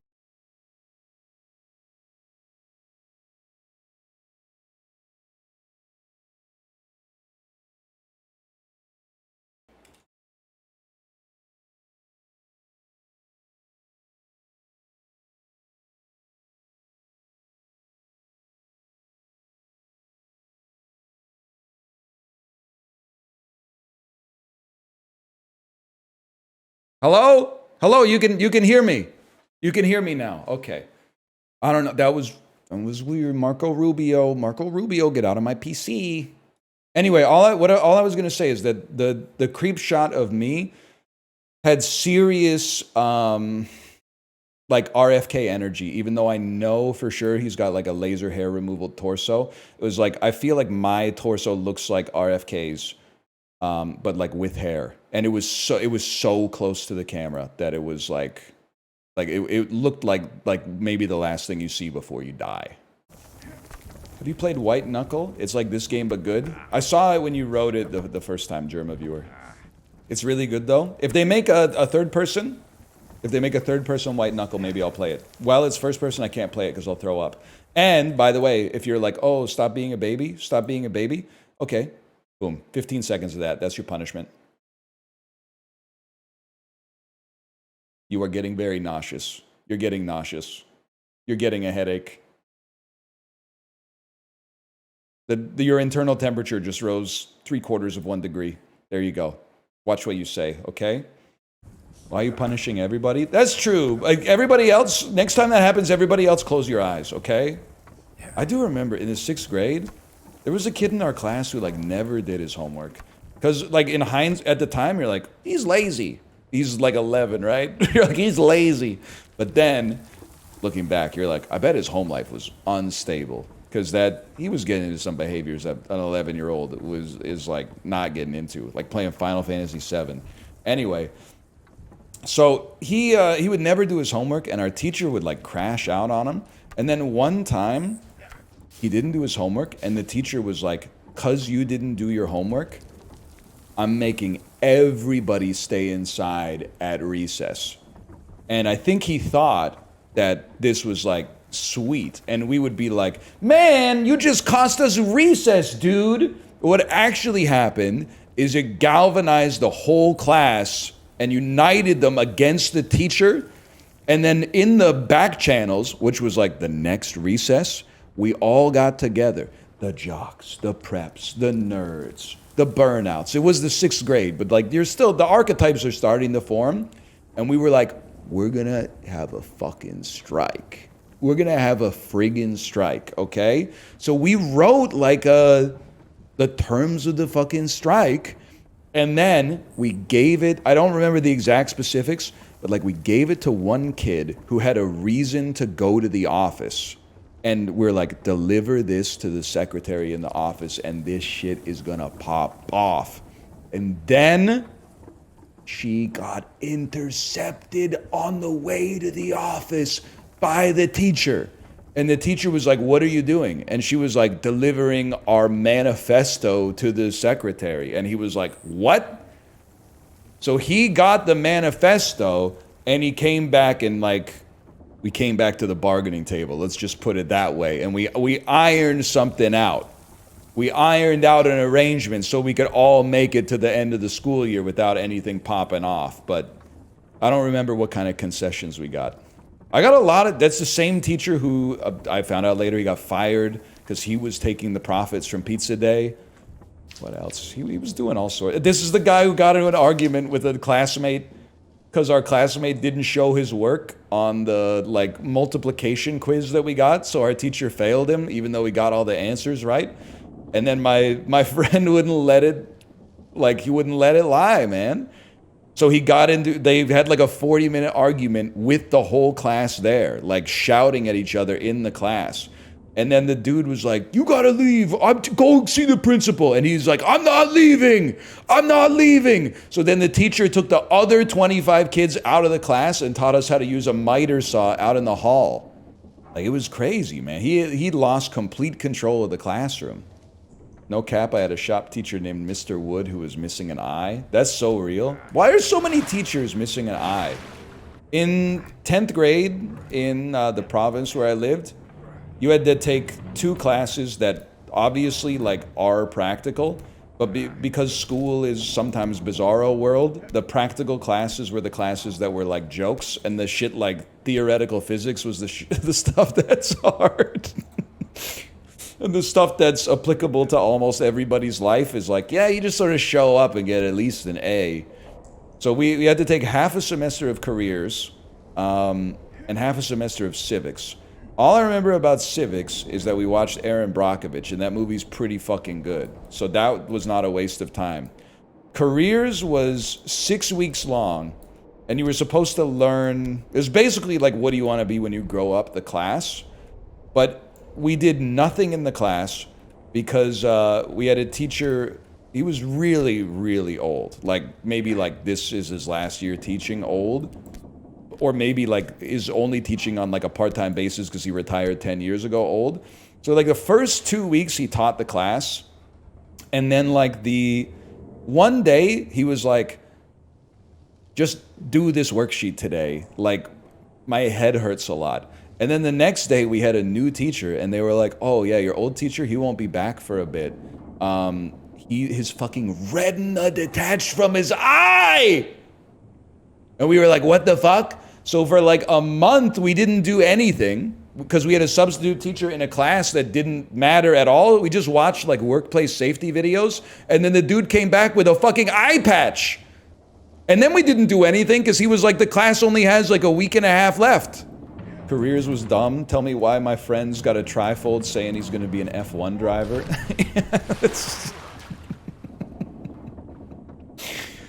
That's real. By the 10th grade, you know if you got any prospects of becoming a driver in Formula One, man. Should I start paying for my dad's food? I'm 32. They won't let you. You offer, and then they say no, and then you relent and let them pay. I think it's the way to do it. But they're the ones on a fixed income. I know, but it's like, I think on average, it's worth the asymmetrical cost to them to maintain the chain of command. Like the symbolic, I am still the provider for you situation. And it's worth me letting them pay for it so that they can maintain that as well. Mother-in-law ain't paying for shit. That's true. That's true. I love, I mean, it kind of sucks, but I get it. I love going out to dinner with Kate's mom and then like Kate's sister's family, because they don't even offer. Kate's parents, at no point are Kate's parents like, let me get that. They're like, look, we got 2 kids. Our kids have families. Let them fight it out. We did our work. We're just eating. We're ordering whatever we want and we're eating. At no point are we paying for this. It's not even on the table. Me and then my brother-in-law have to fight it out. I have done one time I did do that. I got to go to the bathroom, and then I went to the till and said, I'd like to settle up for our table. And then you come back, and then like 5 minutes later you get to be like, shall we go? And then your opponent goes, don't we need to pay? And at that point it's dawning on them. It's dawning on them that they've already lost. And I go, oh, I just handled it. And they go, it's taken care of. Ooh. Say, that is the Ozymandias. You really think I would have told you my plan if there was any chance you could have stopped me? I paid the bill 45 minutes ago. Dude, we should start this is a horrible idea, but it would be funny. We should start just mogging random people at restaurants. We should start being like, hey, I'll take our bill, and that table over there on the other side of the restaurant, fuck it, I'll take their bill too. And then waiting like an hour and a half for them to have 18 cups of coffee until they finally leave, and then they are like, what? Someone paid it? All right, let's get out of here, guys. And they don't even like look at you at all. They just walk out, and you're like, the fuck? You hit him with the Labubu stare. So true, so true. I was thinking, I don't want to get political. You ever think about how crazy it is? So I'm 36. Who were the presidents in my lifetime? 10 seconds of Ronald Reagan. 1 term, lame duck, George Bush Sr. Not gonna do it. Saxophone man, sex scandal himself, Bill Clinton. Chain that into 8 years of stolen George. Okay, the first 4 years were stolen. The second 4 years he won fair and square, unfortunately. 8 years of mission to terrorists hate our freedom. Little detour into the Obama years. Trump, Biden, Trump. That's crazy. That's crazy. And I'm 36. If you're like 24, you're probably like, what the, this is normal. It's not normal, man. It's not normal.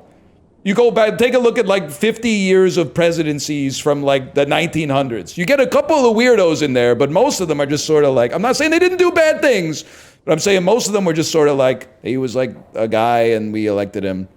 He was a politician, we elected him, he did some stuff. Maybe if there was like the 24-hour media circus, I don't know, maybe fucking Taft would have been wilding out or something like that, but FDR made it too crazy. Actually is so swag that he didn't want people to know that he was using a wheelchair. So he had a train go from Washington, D.C. to the subway platform underneath the Waldorf Astoria in New York so he could drive his fucking car off the train.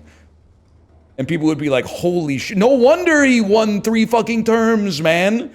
People were probably like, the other guy, FDR just drove his fucking car off the train. Are you serious?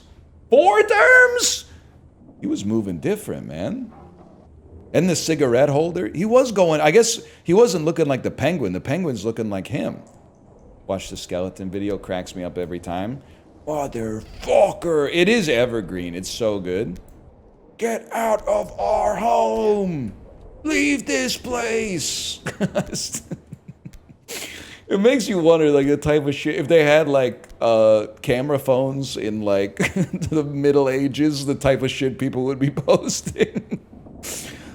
It'd be like a fucking, like, shadow or something like that. They'd be like, we've got a demon on camera! We've got a demon on camera!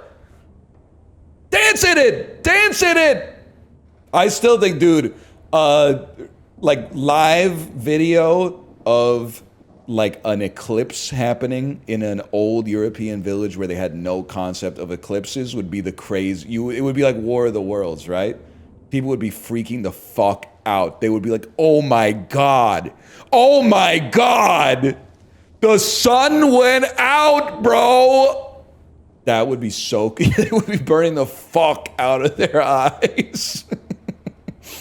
Holy shit. You know, there was one dude in the town square who was like, I told you, but now you've missed your chance to repent. And now you're going to burn in hell forever. And me and my followers are going up. And then the fucking went, and the sun came back out and they went,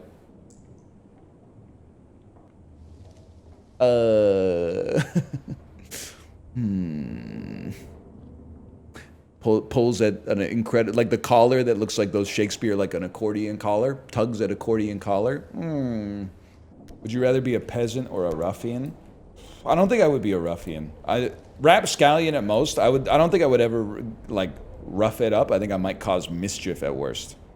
Depending on the environment in which I was born in, I think possibly I could cause mischief, but I'm not gonna, like a ruffian is someone who might wait until like a merchant sells his wares, and then when he turns down an alley and he's clutching his coin purse, might like hit him with an object or something, and then the coins would go spilling and they would grab the coins. That's more like a ruffian. I don't see myself as being a ruffian.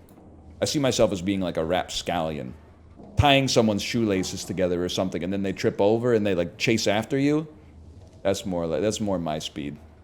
A scoundrel? No, I feel like a scoundrel implies perhaps some actions more befitting a ne'er-do-well in the arena of affairs with the fairer sex.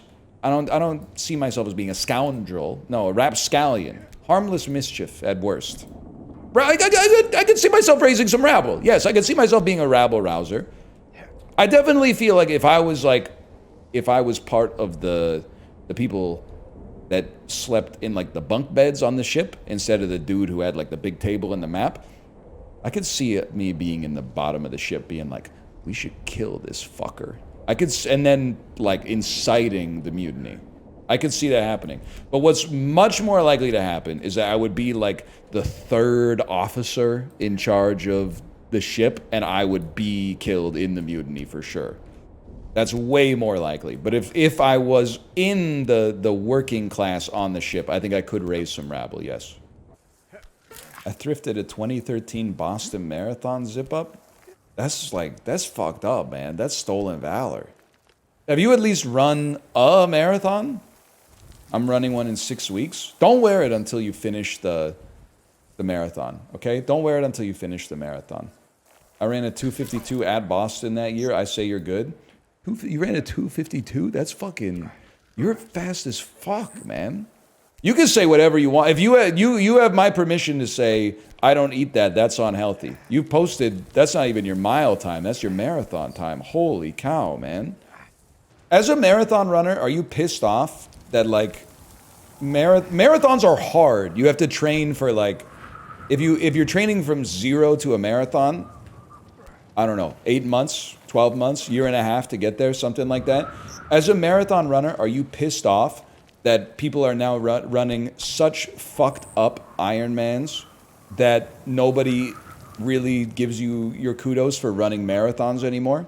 Like, people are like, oh, you ran a marathon? Sweet. Oh, my cousin's husband just ran like a fucking Ironman in the Australian outback. Yeah. He was running for 72 days straight in the desert. They also had to, like, climb rocks. They also had to do some rock climbing. There was like 3 kilometers of elevation or something. That would piss me off for sure, man.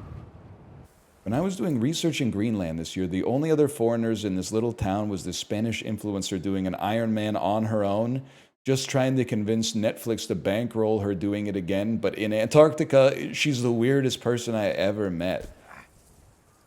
Yeah, I mean, I don't know her personally, but that's just too much, man. I think I could see myself at some point doing a marathon. I am going to become that guy that starts jogging on vacation. And I'm literally not doing it to make the people that are not jogging feel bad. I'm just doing it because I wake the fuck up so early, even on vacation, that, like, I might as well be jogging instead of just, like, sitting, like, outside, like, brainstorming shit to write in the notes app. There's no shot you're ever going to see me run an Ironman. I could be annoying. I don't think I'm going to be that annoying. I think I'm much more likely to be the kind of annoying, like, Eddie Izzard that's like, check it out, I ran 26.2 kilometers every day for a month. Like, that's pretty fucking annoying. I am sorry if you're an Ironman runner, by the way, but you mog in fitness, so just take the L on this one. Running a month of marathon straight is not as annoying as running, like, one 150-kilometer race. That's just crazy. That's insane. Or, like, I don't think I could ever see myself doing a race where you have to sleep on the race. Like, where you run all day and then you, like, pitch a tent and sleep on the dirt and then wake up and start running again. That's never gonna happen. There's no shot you're gonna see me doing that. You know what we should start doing?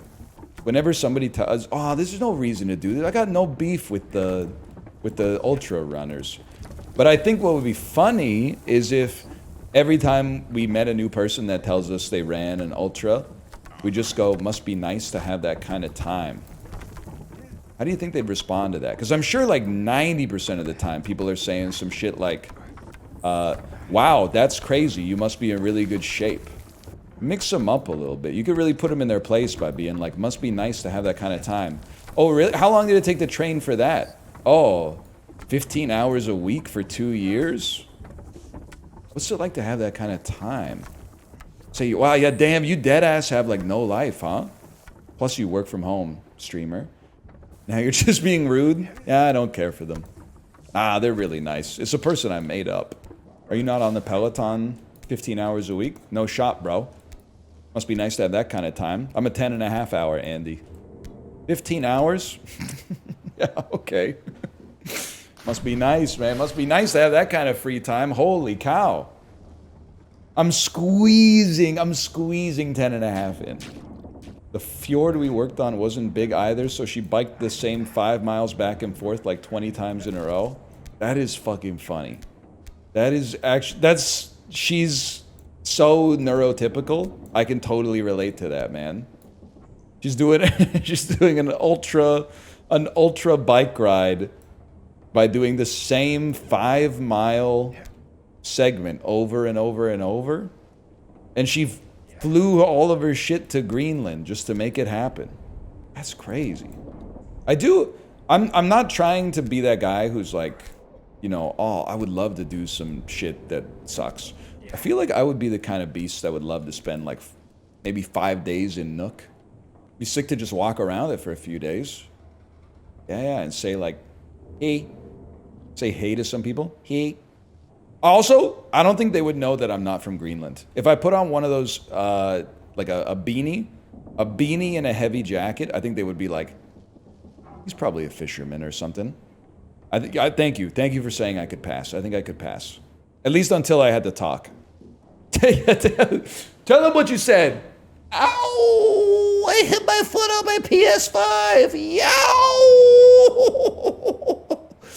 Oh! Tell him what you said. Tell him what you said about how I look like I'm Greenlandish. Oh. Oh, why did they make the console so sharp, man? It's got two blades coming out of it. They bladed the console. It hurts so bad.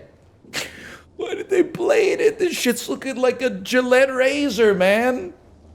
Yow! Oh my god. I'm okay. It's gonna be bruised, man. It's gonna be bruised. Ever touch your dick after cutting up peppers and it burns? I just did that. That's gotta hurt. I don't know if I've ever peppered my penis accidentally, but certainly like 1 in 100 showers, you do get soap in the tip. And it's just like, that's...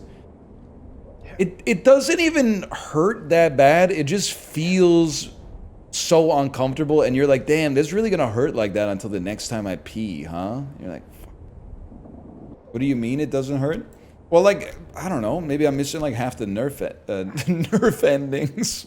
Yeah, I'm missing like half the nerve endings because they chopped my shit up when I was born. But like, it doesn't hurt that bad. It's mostly just, it's uncomfortable. Yeah, you're kind of like, you're eager for the feeling to go away. But I'm not pushing the soap in. Sometimes it's just like, I don't know how it happens. You're lathering up the 6 parts of your body that you wash in the shower. Guys, back me up. +2. Thank you for that. Thank you for your honesty. You definitely wash your ass, your balls, and your cock, and your armpits, and then like your head and face, unless you're doing like a cleanser outside of the shower or something like that. Back of the neck, like down about as far as I can reach on the back of the neck, and then I do slather up this part. And then like go all the way down the torso, like a torso rub. And then I would say 1 in 2 showers, I'm doing the whole thing. I'm doing the legs. And getting in between the toes. But like the average shower, you're hitting the stinky parts, and then it's just fun to rub your torso a little bit. Sides, God is my witness, I don't think I've ever washed my sides. Arms? Not really. Not really. Stinky sides? The sides of my stomach are like the only part of my body, except for my head, that doesn't have hair on it. So I think they're chilling for the most part. What about your knee pits? Honestly, I would love to say that I don't need to wash there. That's probably one I should consider adding to the repertoire. I think the back of the knee makes sense. I think I'm gonna, if I remember, next time I shower, I'm gonna wash the back of my knees, because that's like it's a fold. Feet, I wash the feet. I wash the feet. Behind the ears, no shot. No, I don't wash behind the ears. Rip to whoever's fucking me from behind, I guess. I don't know what the fuck's going on back there. If you're hitting it from the back, do not take a picture. I don't want to know. I don't want, out of sight, out of mind, bro. You just make a Mandalorian reference? Yeah, my kid was talking to me about the Darksaber this morning. I was like, how the fuck does she know about the Darksaber, bro? Who told her about the damn Darksaber?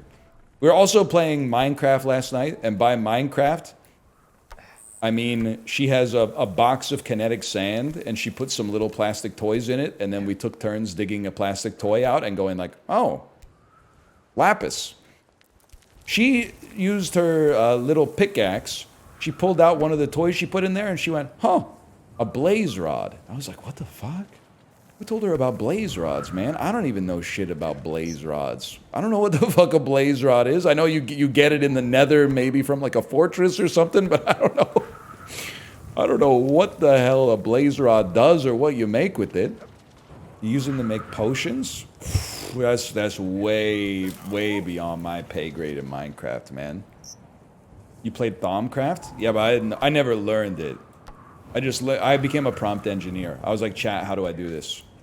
And then chat would be like, you should read the manual. And then I would go, chat, if I wanted to do something like this, would it be possible? And they would spit that shit right out. They would spit out a step-by-step series of instructions to do exactly what I wanted to do. The mouth creeper incident. A lot of you new heads don't know about the mouth creeper incident, where Mouth set up a meticulous secret farm and base, and then I went to it, and I still don't think it's my fault, but a creeper followed me in and then blew up like half his shit. You know what? Let me take a peek at this one. Librarian got it here. Mouth, why do you have so many creepers in here?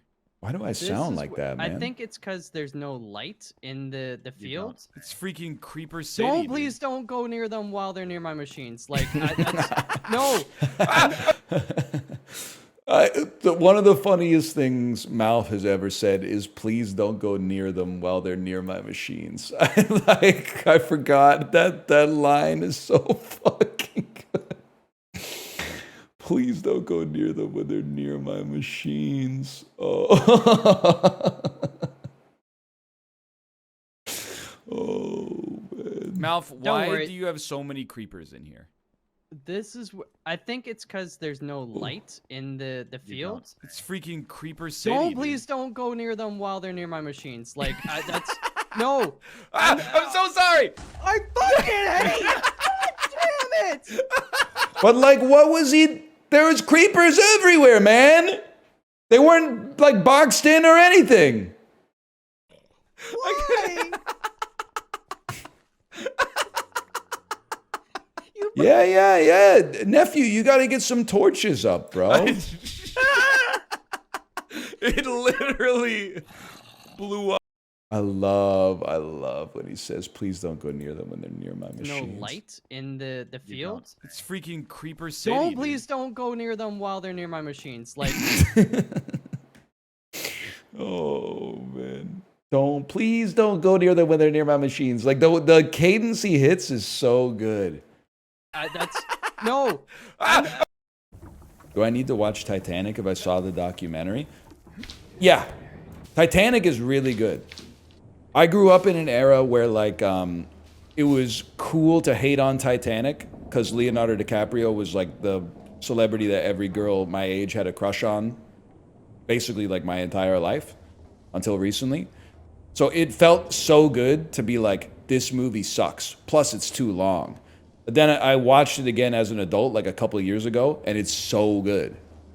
James Cameron does not miss, man. I haven't seen either of the Avatars, but James Cameron, he knows how to make he knows how to make good cinema, man. You can skip Avatar. I'm not gonna let you guys trick me twice. First time Avatar came out, you gotta see it. It left theaters. Never watch it. It fucking sucks. I can't believe he's wasting his time making another one. Avatar 2 comes out. You gotta see it. It made like $1.8 billion at the box office. Now it's been out for like a year. Don't watch it. It fucking sucks. You guys got me once. You're not gonna get me again. The third one's gonna come out. It's probably not gonna make $1.5 billion, but it's probably gonna make like 900 million, 1.1 billion, something like that. When it's out, people are gonna be like, this movie's amazing. And then after it is out of theaters, people are gonna be like, it's derivative, don't watch it. The playbook's out, man. Type of movie that only works on the big screen. Well, luckily, I got a 60-inch in the family room. Ooh, and our TV's pretty big too. That's right, 5-foot-long penis. That's too long. I was gonna say.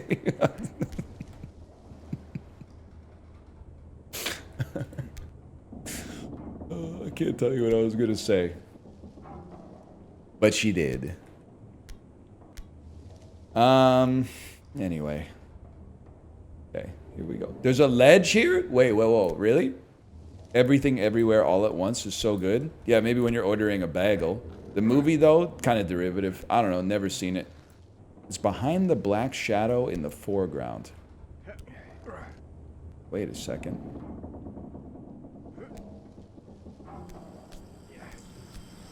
What the fuck? I'm sorry? No. We're not going to be doing that, because that's a cheat. Once we've done this, we can do that, but we're going to do this first. If I had discovered that, I could do that. You telling me to do that, I can't do that until I've done this. You're playing like a man who would start Ertz? It's not, I mean, listen, you're acting like I'm putting no respect on Zach Ertz, okay? I put respect on him. I drafted him. Everybody else took disrespect on him because they didn't draft him. The reason I didn't start him is because I got 2 flex spots, okay? Now, who am I putting in the flex spots? One of them goes to Michael Pittman. I can't sit Michael Pittman. I know he was playing the Jets or the Dolphins last weekend. I can't sit him. He got like 110 yards and a touchdown. I have to play him. He earned it. He played his way onto the squad, man. And then the other flex spot, it has to go to a QB. The QB just has way more point potential than a tight end, even if it is Bryce Young or Cam Ward. Yeah, exactly. I'm sorry. If somebody plays well week 1, I'm not benching him week 2. I don't care if they're playing against Denver. Who's your main TE? Trey McBride, bro. In fact, you know who's on the fucking bubble right now? Jalen Waddle. Jalen Waddle, this is a prove-it game this weekend from Jalen Waddle, okay? If you put up another 1.6 point performance, I ain't gonna be happy. Let's put it that way. Dolphins might get relegated. You drafted Waddle? Bro, he's wide receiver 2 on the Dolphins. I had to give it a try. I thought they would at least like field an NFL roster this year. I didn't realize they were just like literally during the regular season, they literally don't care. They're just hoping to win like the FA Cup or some shit like that. Bro, his QB literally has CTE. It's the NFL, everyone has CTE. By the way, he doesn't have CTE. Mike McDaniel reportedly sat next to him on the team flight, and Tua was watching McGruber and laughing throughout. I'll stop referencing it when he fucking throws a pass. Fuck you. Possibly the funniest sports-related tweet I've ever seen. Someone asked me if I played Silk Song, and I said, "Brother, I ain't even played I ain't even played Hollow Knight." Sorry, I was preloading the bit, which is like, I bet it would go crazy if you said, "Oh, you mean Guacamelee?" I liked it better when it was called Guacamelee 2. I mean, Hollow Knight's cool, but Hornet isn't even fit to carry Guacamelee's jockstrap, man. Is this game difficult? Well, I mean, I'm not trying to be the most annoying person in the world. It's not difficult. And I mean that sincerely. It's not difficult because you control whether you win or lose. If you quit, you lose. If you don't quit, you will eventually win. So it's an unlosable game. That's every game. No, the fuck it isn't. If they get 50 kills before you in Team Slayer, you lose. It pops up a big screen that says you lost. If you make one misclick and Into the Breach, it says campaign failed, bro. In this, it just says, yeah, you were climbing before, now you're climbing after. So is it hard? I don't know.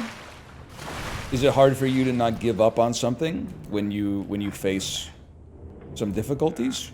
For me, that's just kind of like, this is automatic, but you're just climbing. Silk Song badge. This is actually a game with some virtue, unlike Silk Song. If a difficult game about climbing developers made Silk Song, it would be better because you would have to learn how to jump. They wouldn't just give you a placard that says press A to jump. They would be like, bend your knees, bitch, here we go. You're gonna bend your knees, plant your feet. You're gonna generate some fucking impulse in this. Plus, I don't even want to talk to you. Hollow Knight, Silk Song, the game where they give you a button that turns you invincible? Okay. Yeah. No. I mean, like, they're all toys. Some of them are more toy than others, but you ever thought about just giving up on the climbing? Nope. And even after you mention it, it still hasn't crossed my mind. Hi, Ryuka. What's up? Here. They wanted a wellness. Look at this. Better than ever.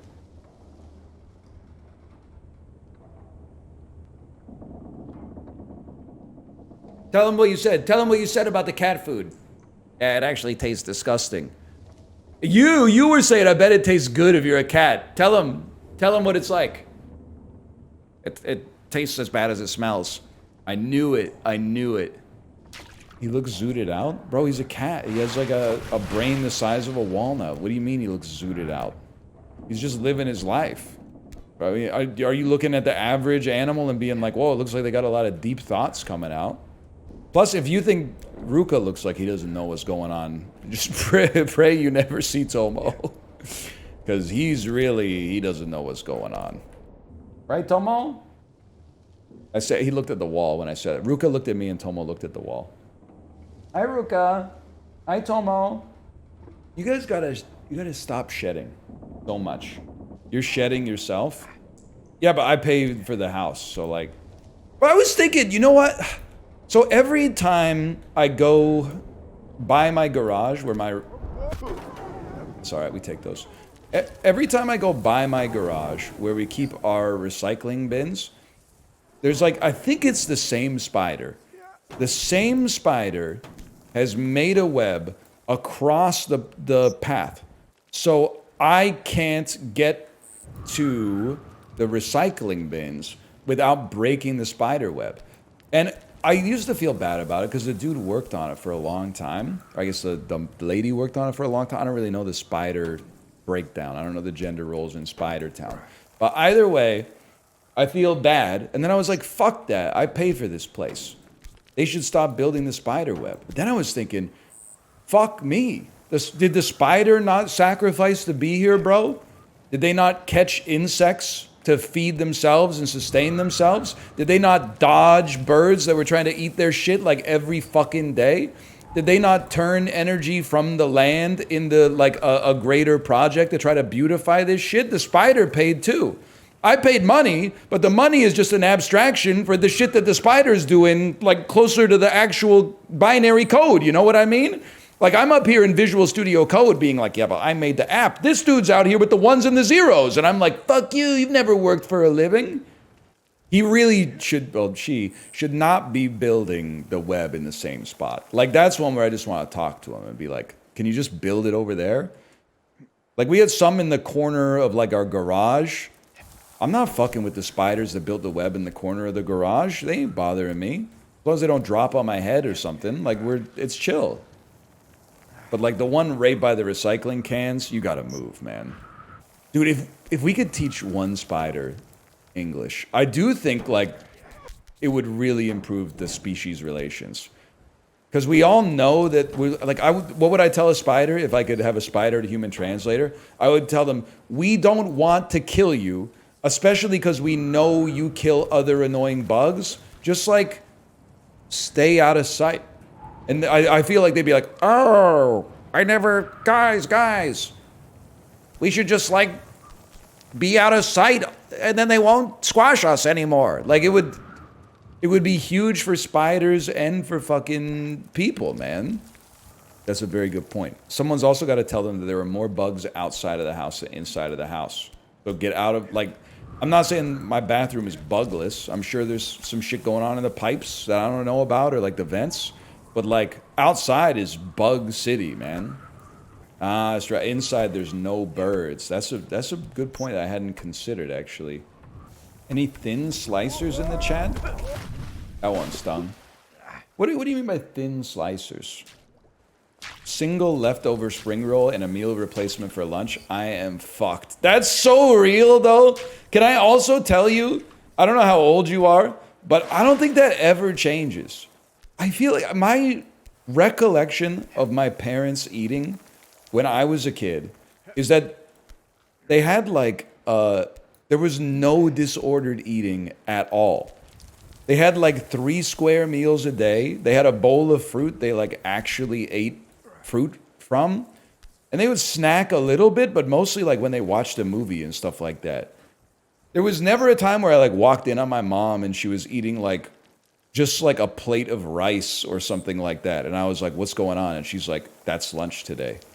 They always seem to have something. They always seem to have like a soup or like, they were always making something for lunch. They weren't just eating something.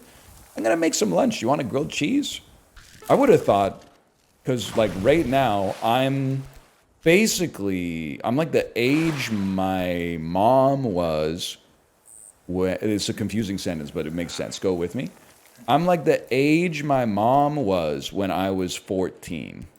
So these are like memories of, they have high degrees of clarity, you know? I would have thought by the time I was the age my mom was when I was 13, I would have had this lunch shit figured out. But like, unless there's pizza left in the fridge, most of the time I'm like, after dinner, I'm like, I wonder what I'm going to eat for lunch tomorrow. I'm sure I'll figure it out. And then in the morning, I'm like, what am I going to eat for lunch? Maybe something will turn up. And then the stream ends and I'm like, fuck! I open the fridge and I'm like, there's nothing, man. All right, we're going to make one out of like dried mango slices and goldfish crackers and like a protein bar.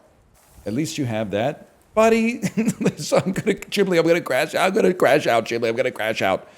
Why are so many people watching me if they think everything I say is unrelatable? Because my circumstances in life are different than yours. I'm trying to talk about some shit that's universal in the human experience. People will be like, yeah, you've been hungry, but you haven't been that hungry. I'm like, what are you talking about? Nah, it's chill. Just got to the Costco, got a spot near the entrance without waiting. First pass, let's go. Buy a couple lottery tickets when you're in there. Lotto Max Jack. No. Chat, is tonight Lotto Max or 649? Any lottery heads in the chat? Tonight's 649. Okay. Oh, tonight's Lotto Max, you liar. Ban the dude who said 649. Ban him. He's not a real lottery head.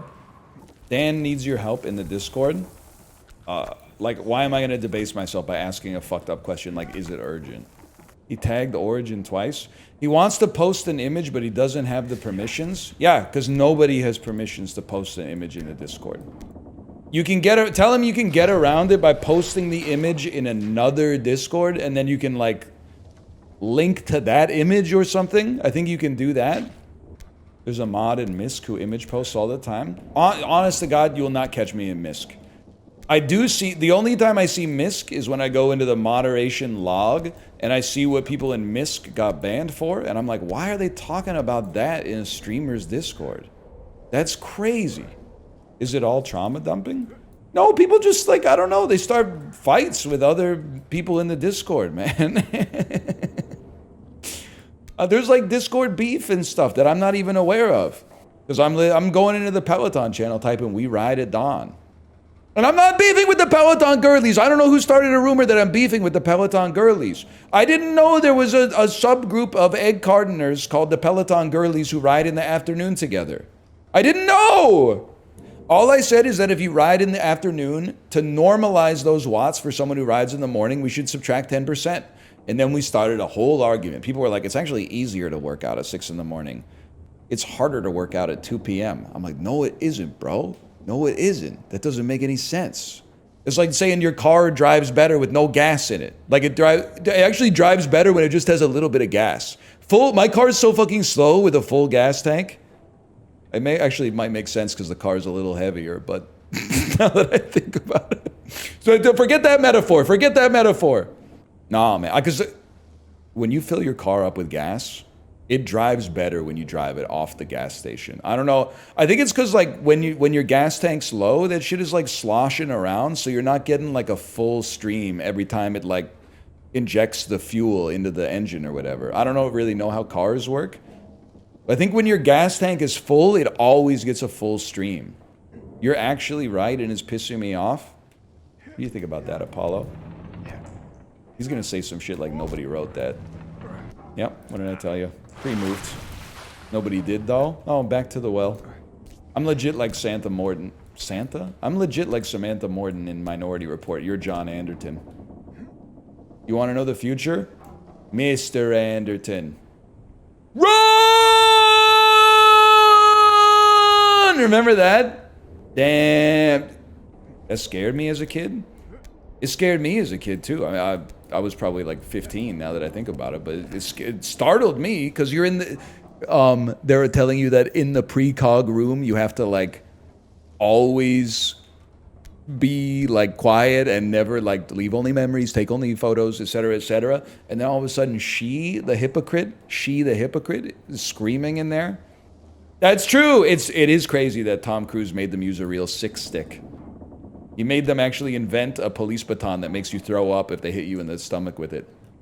So it's too late. I've already depicted myself as John Anderton and you as Samantha Morton. That's so real. That eye surgery gave me trauma. But the eye surgery isn't even the gross part. The gross part is after he has the eye surgery and he goes to Peter Stormare's fridge because he's so hungry and he's like reaching his hand in the fridge and there's the moldy ass sandwich and like the glass of fucked up milk. And he's like, the hand almost touches the sandwich and you're like, no. And then he grabs the milk and goes like, blub, blub. I gotta watch that again. Or dude, that movie is so slapstick when he drops his eyeballs down the spiral staircase and he has to chase his eyeball. That movie's fucking good, man. Minority Report is fucking good. Colin Farrell's character is the only competent person in the whole movie.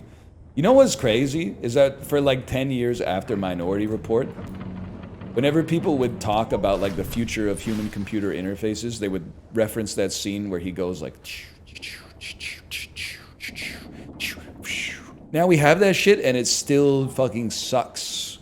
It's not that, a mouse still mogs it severely. Yeah.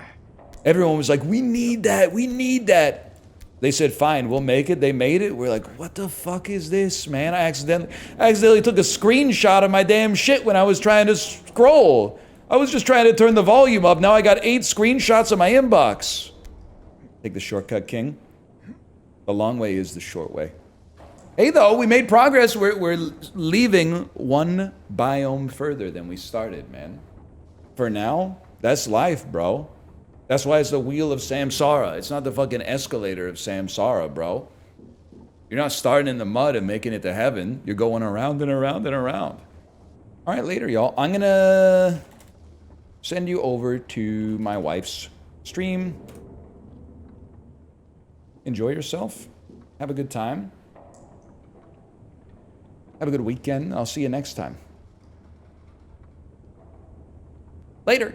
Have you seen Slackers? I don't think I can imagine any other streamer who might have seen it. Have I seen Slackers? What a ridiculous question. I love you, but I hate you, which brings to mind how much I love you. We could have worked things out, you know, in my little room, in my little locked room.